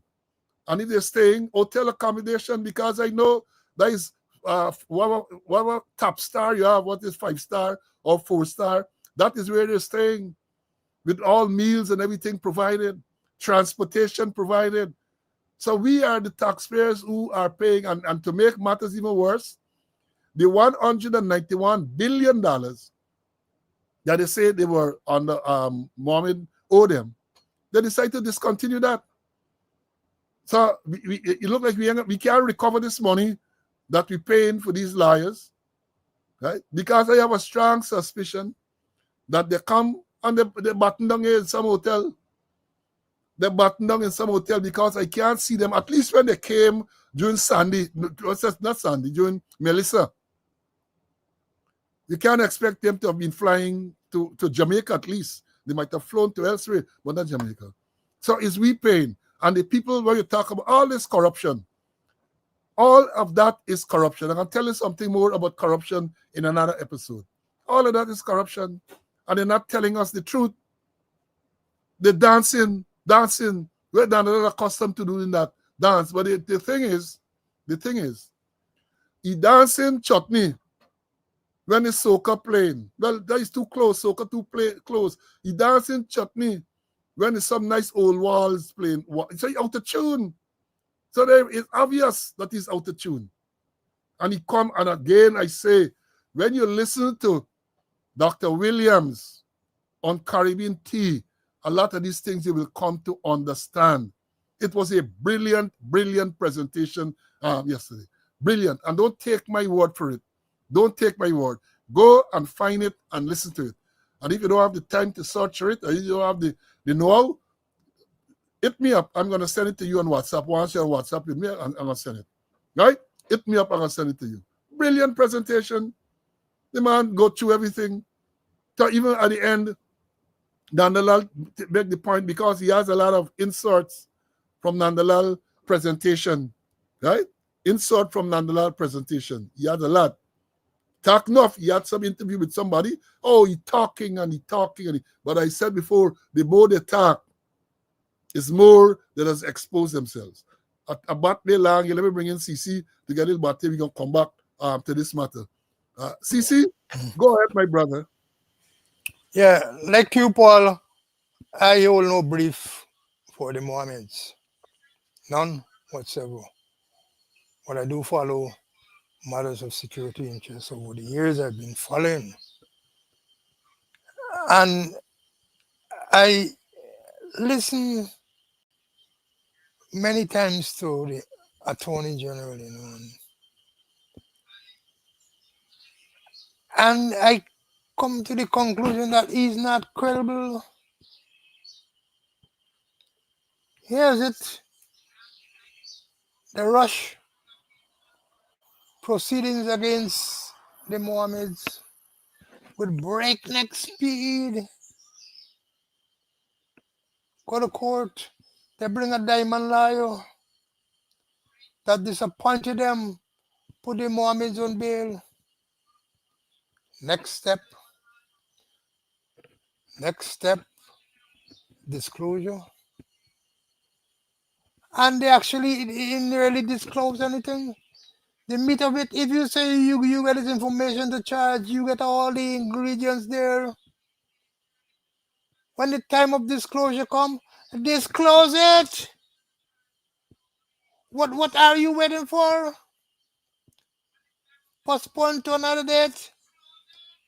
And a certain, you're going to get another postponement because they didn't do full disclosure.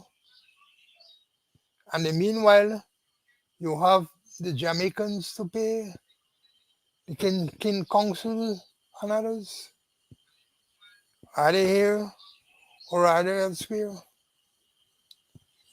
All is part of this corruption. All is part of the corruption. I listened to Dr. Williams, but I didn't have a chance to really analyze everything. But it was shocking because he played Nandela several times and he contradicted him. I don't have the details here. I've written them somewhere, but I'm going to give you the details where he make Nandela look like a bush liar. Nandela quoting things that he don't know about.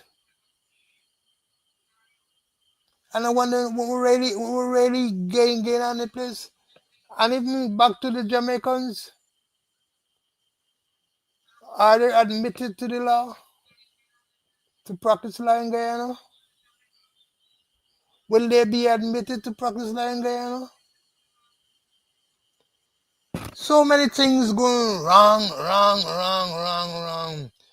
And we have the supreme legal advisor of the government of Guyana blundering big time, blundering with Guyana law, blundering with American law. What really happening? What going on in the place? Before I get emotional, before I say what I'm supposed to say, let me pause here for a while. So, as you said, you know, when this last night, people reached out to me to find out who is Dr. Williams. Who is Dr. Williams? And I had to explain the little that I know of him. I remember Dr. Williams used to be with one of the local newscasts some years ago. I think it would have been in the 90s. He was there, the Prime News or some one of those things. He was a regular feature doing our thing in the night. Then I learned that he migrated. So I told him what I knew of him. And, you know, when you hear Guyanese explain the law, the U.S. law as it relates to extradition in this particular case, oh, I was pleased.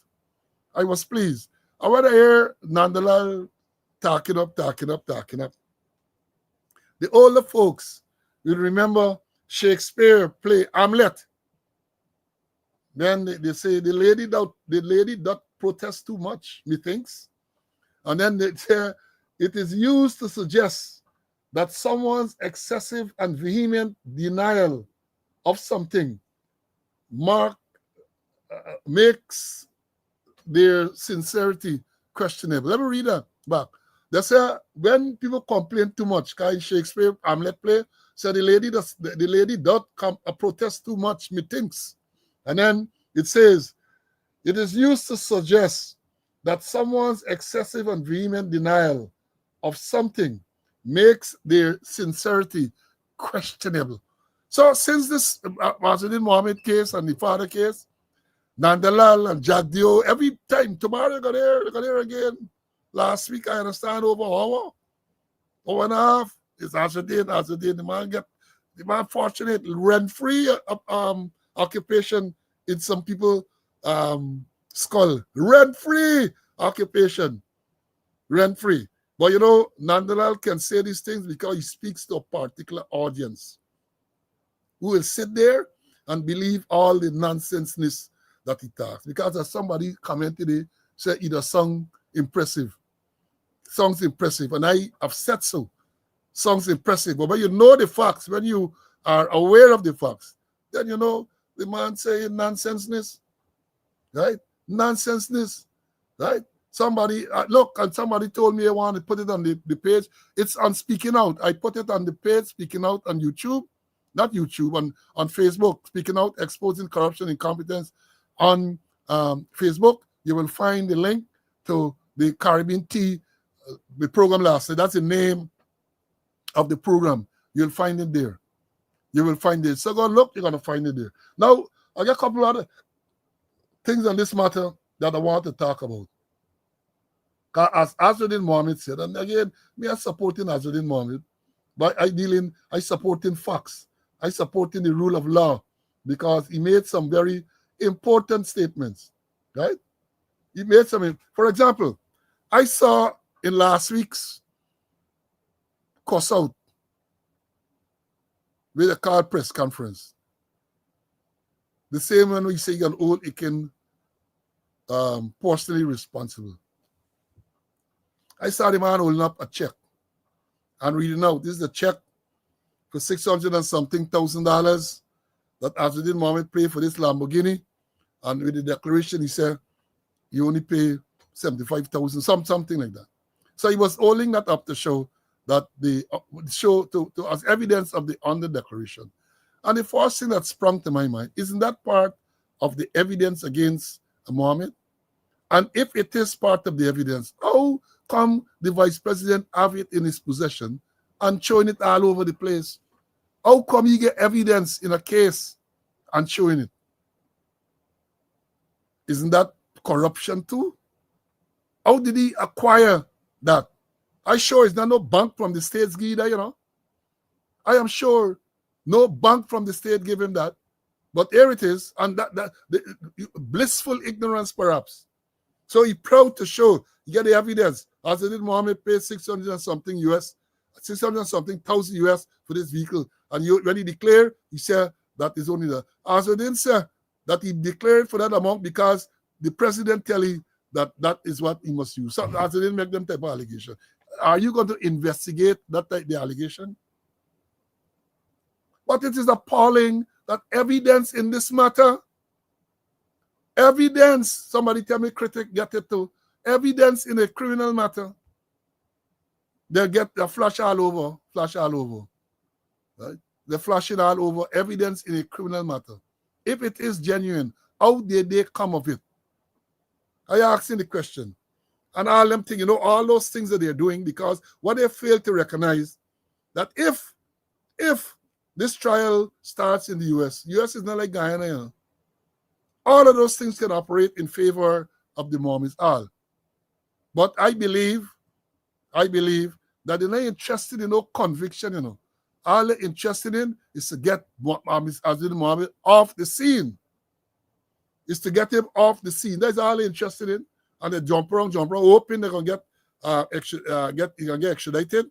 And once you're extradited, then you move off the scene. That's what I want.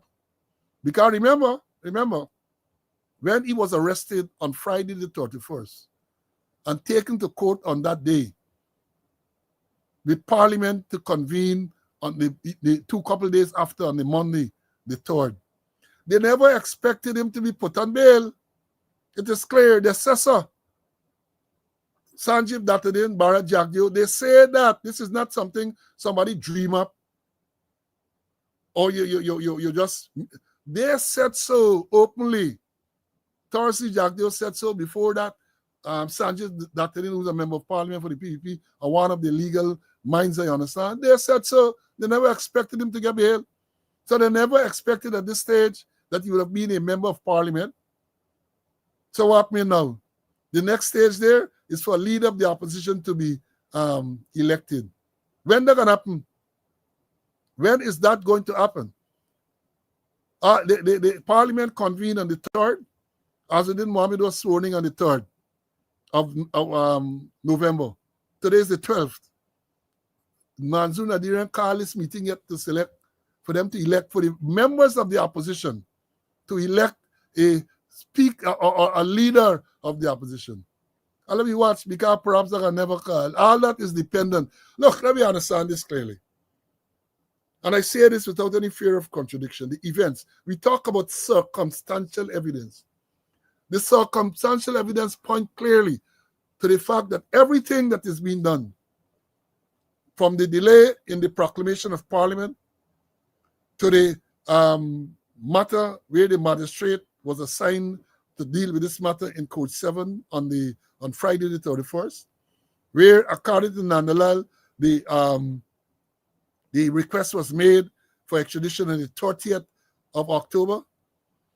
They get lawyers from Jamaica to come in. Up to now, I know when they come, right, to come in. All of these things are not, they're not incidental. They're not coincidental. It's a plan, an orchestrated plan.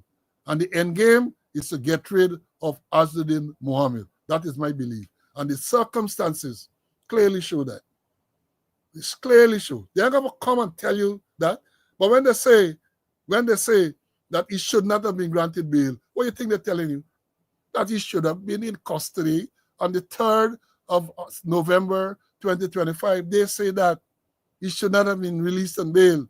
Then Jagdeo went so far, he attacked the magistrate, said that the amount of bail granted, $150,000, he said that amount was basically orchestrated, because if it is that you have to give more, if you have to pay $200,000 or more, then it requires a manager's check. He said, what's the effect? The fact that $150,000 bail, so therefore he's accusing the magistrate of being complicit in this whole thing.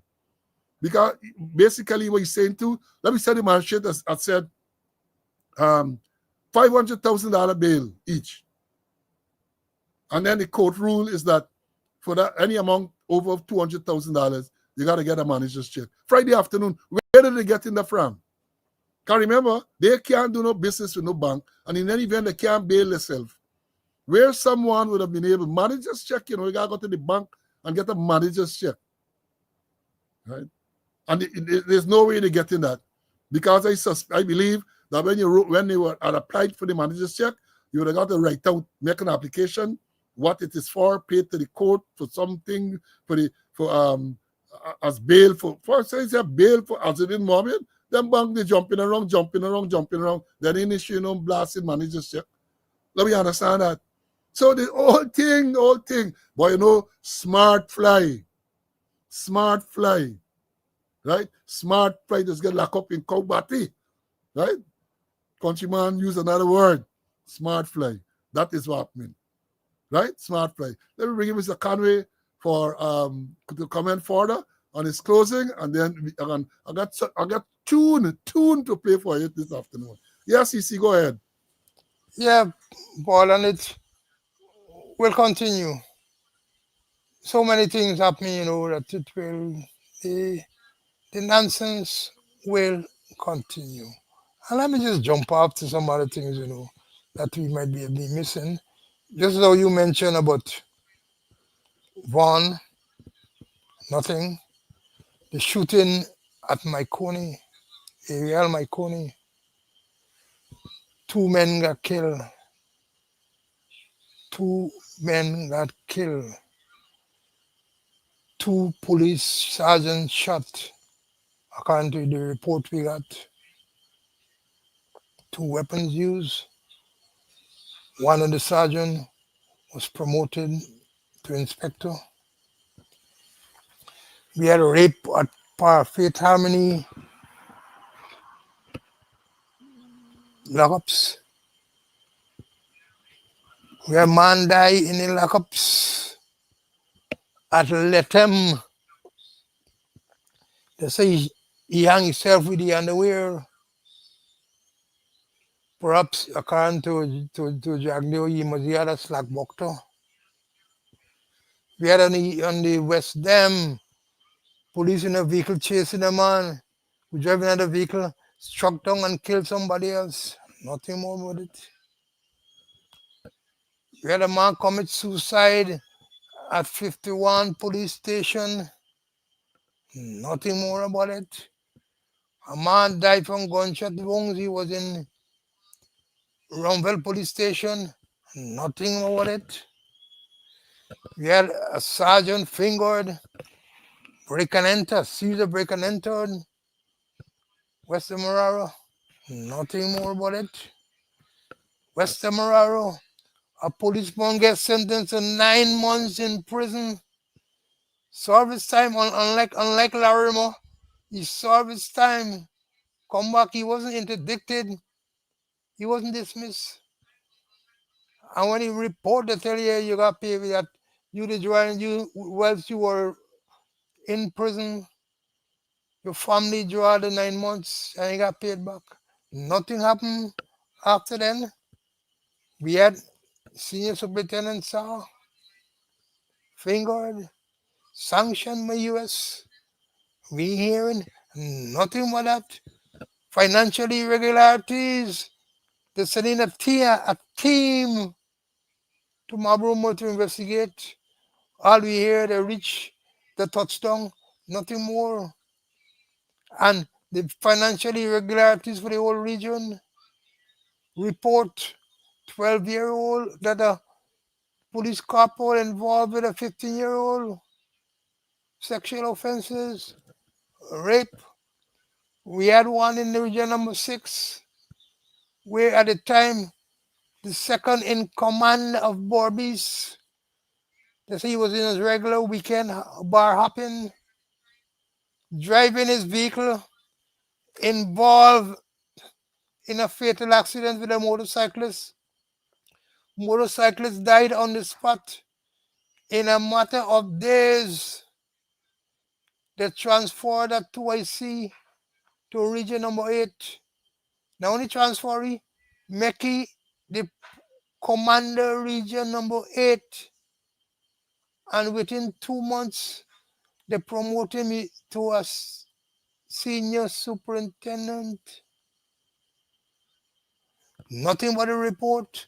And there are so many other reports that you're not hearing anything. And we're not going to lose focus with Azudine matters. We're going to keep busy upon the border too. Not only Azudine, they believe they're going to delay Azudine matters so that those matters won't come up, but those matters will come up. And let me close off here, Paul. Yes, my brother. Yes, my brother. Enjoy the rest of your day and the rest of the week and so on. Right? Now let me say this. What happened to this matter? CC and others, students, let me play this little tape. Let me play this. I am told that during the course of next week, we will get some more extradition requests. Perhaps Mohammed will feel a little better when that is made public.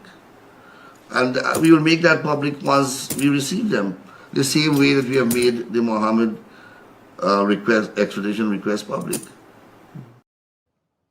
Big tune, big tune.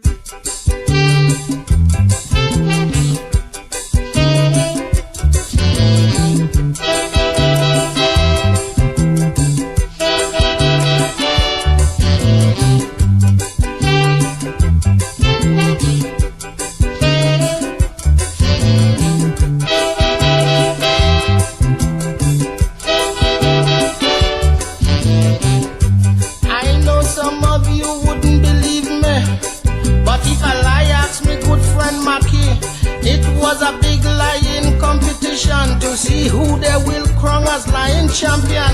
Liars from all parts of the West Indies, big shot liars from all them foreign countries. From a feel about 1,000 or so entry in 2 days, he boiled down and leave just 3. I had me eye on Liar the Lion, because I know he does come with some good ones. But they had a younger fella named Debo, come from some village there in Tobago. He say his father is Tobago's best fisherman. Catch a fish a mile wide, 80 feet in span. He had to tie it on the boat and swim back to land to get his brother Eric to give him a hand. You hear lie? That is lie. Lie? You hear lie? Teacher Pussy say if you tell a lie, you go into hell as soon as you die. Why, sir? Check it out.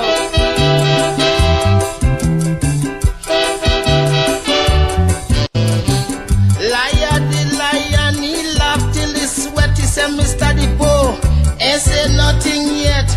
If you really want to hear about fishing, let me blow your mind. Now listen to something. When you're talking about fish, you just hit the spot. I was hoping you did believe it or not. The fish your father caught, to you it was great, but it's them small fish my father does use for bait. Lion went ahead on points in the show, completely eliminated Mr. Debo. The next man to beat was Will the Outrageous. He asked the judges if he could lie first. The judges asked Lion. The Lion agreed. Say any topic Will pick is alright with me. He outrageous, I strong. Let we meet head on. And when we done, see who head fit to wear the crown. You hear lie?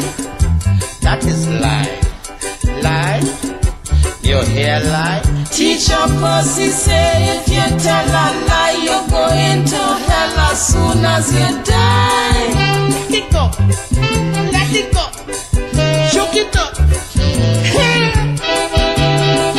Yep.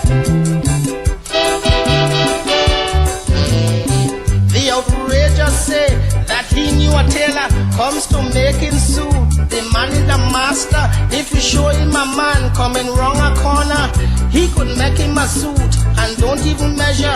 A talking about suit, sitting down correct, expertly made and fitting perfect. He used to sew for Shakespeare, make suit for Hamlet, and up to this day yet make a mistake yet. You know the crowd went wild, they couldn't cool down. I say liar, the lion losing the crown. The judges brought the crowd back to order and asked the lion to lie about a tailor. He said, my man is the best, Rolf is his name. Cutting cloth, making suit is his game. Don't show him the man, my tailor is class. Just show him the corner where the fella pass, and he gon' make a suit. That is tailor. You hear lie? King liar. Teacher Pussy say if you tell a lie.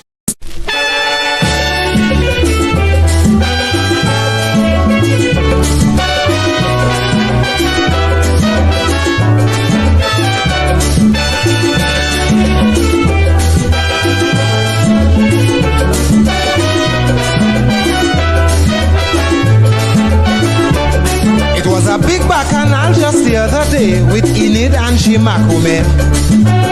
Big comments the other day with Enid and she Makume. I ain't want to hear, so I pass him straight. A fella pull me and tell me wait. Same time Enid husband get off the bus.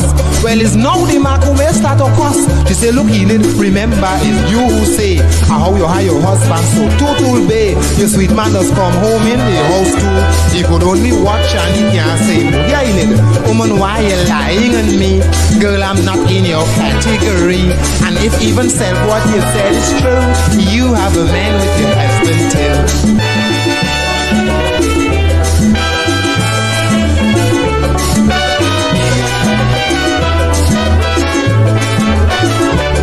It's me, but I felt so shame when I hear she called him my name. He's so shocked, he don't know what to do, so he stand up there listening to. A policeman was right on the beat, run to make an arrest, but he come as sweet.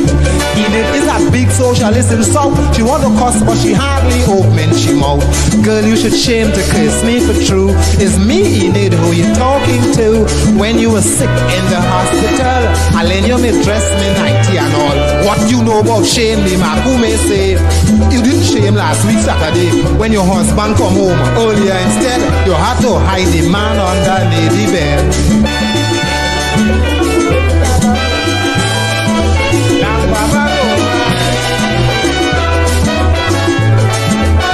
When the man hear that, he face come pale as mud. If you choke him, you can't get blood. Watching the wife and shaking the head, I say, Lord, well, tonight she dead.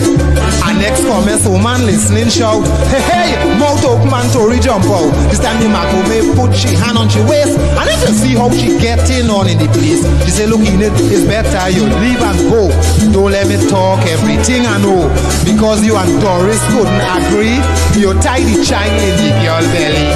I don't care what you say to do, I am still Mistress Enid they do. Bailey fair take back my TV set, and I never thief peas in the market yet.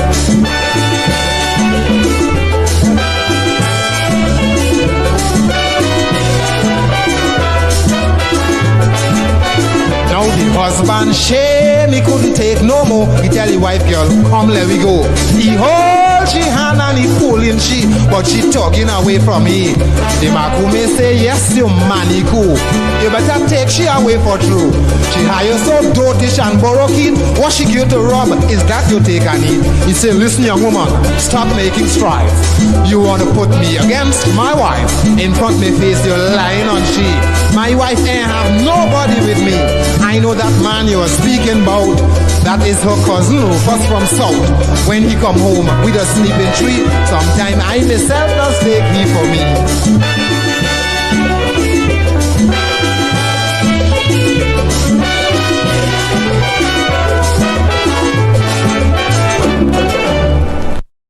It was a big bacchanal just the other day with Enid and Chief Makume. Big comments tomorrow day with Enid and Chief Makume. You mustn't pass, you must go straight. But open my story, jump out. Look, sorry. And you see the Makume put your hand on she waist. And if you show she getting out in the place, you can see the Makume can get out in the place tomorrow there. You both open story, jump out. Mouth open story, jump out. That's what you're gonna have. But let me give you a joke about this King Lear story there. Lord Nelson. This song was very, very popular, especially the chorus. And this taught me a lesson as a senior officer. I think I might have told you guys the story before, but I'll repeat it. There was an activity at the National Park. Lots of school children. President then was Desmond Hoyt. And the police band had to make musical renditions, right? Program arranged and everything. Desmond Hoyt got up and spoke. He addressed the gathering, school children and all.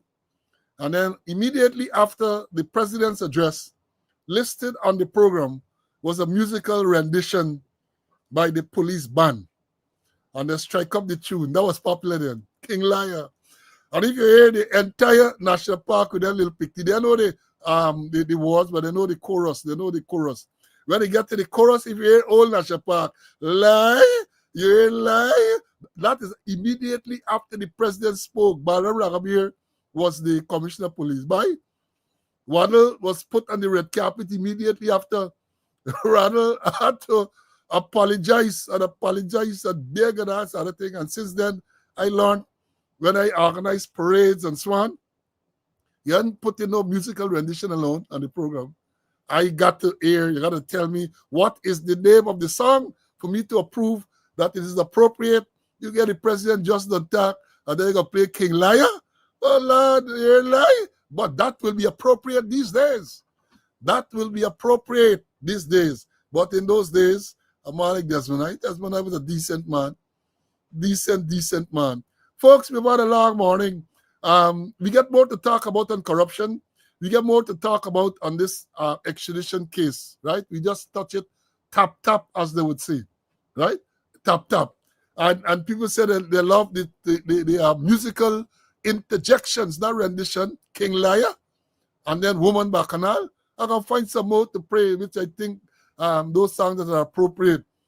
Now, don't forget, we're still trying to investigate who is the deputy commissioner who is alleged to have, blackmailing some staff member, and her husband complaining.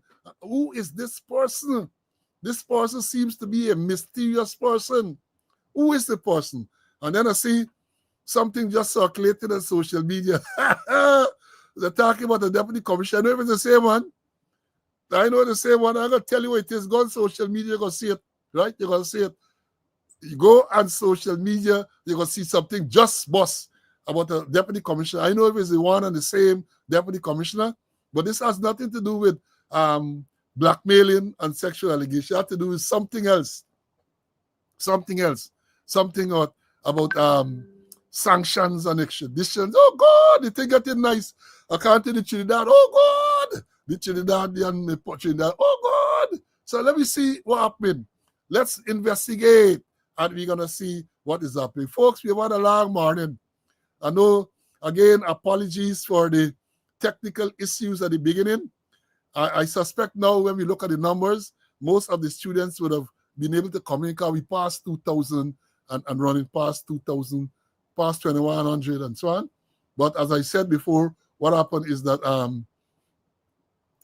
they changed the configuration of the platform that we stream on, and I had lots of issues this morning, and 3-4 scheduled people going to the round. But I promise you, students, that I'm going to do the research between now and the next scheduled program, which is Friday at 4 o'clock Eastern Standard Time, 5 o'clock Guyana time, so that you're not going to end up on this trip running from one classroom to the next classroom to the next classroom. We can hear what I'm going to try to sort it out so that you're here then to get the credible, valuable information. Today is Wednesday, the 12th of November, 2025. Partner, you could bet that between now and Friday afternoon we come, you're going to get more, you know what I mean? Toro, I hope you listen and Percy. This is a word, you say a police word. You're going to get more intrigues. I want to see the word intrigue. And say you're going to get more intrigues. So between now and Friday afternoon, I'm sure you're going to get more intrigues and we're going to bring it to you. So stay safe. Don't climb on no roof to fall down. You get your children, don't let it go by no water and no trench and no stream because things are happening. I am not superstitious. People tell you maybe it's sacrifice and I don't know. I ain't going there. But it is sad when children are dying, drowned in carelessness on some part. I ask the question again: what a 9 year, 9 month child is doing by a trench by himself? What is he doing there? Then we had the 2-year-old gone to bed by the creek with others. Then the missy drowned. My security guard up a roof. We had a notorious guy, and you must ask the other special branch, he man in the roof. Right? He used to call him man in the roof. And ask Prem Ryan, no man in the roof. He knew him, man in the roof. So don't go up on no roof. Right? Folks, until we meet, God spare life Friday afternoon at 4 o'clock Eastern Standard Time, 5 o'clock Guyana time. So 4 o'clock Eastern Standard Time, 5 o'clock Guyana time. Again, I implore you to stay well, be safe. Until then, bye.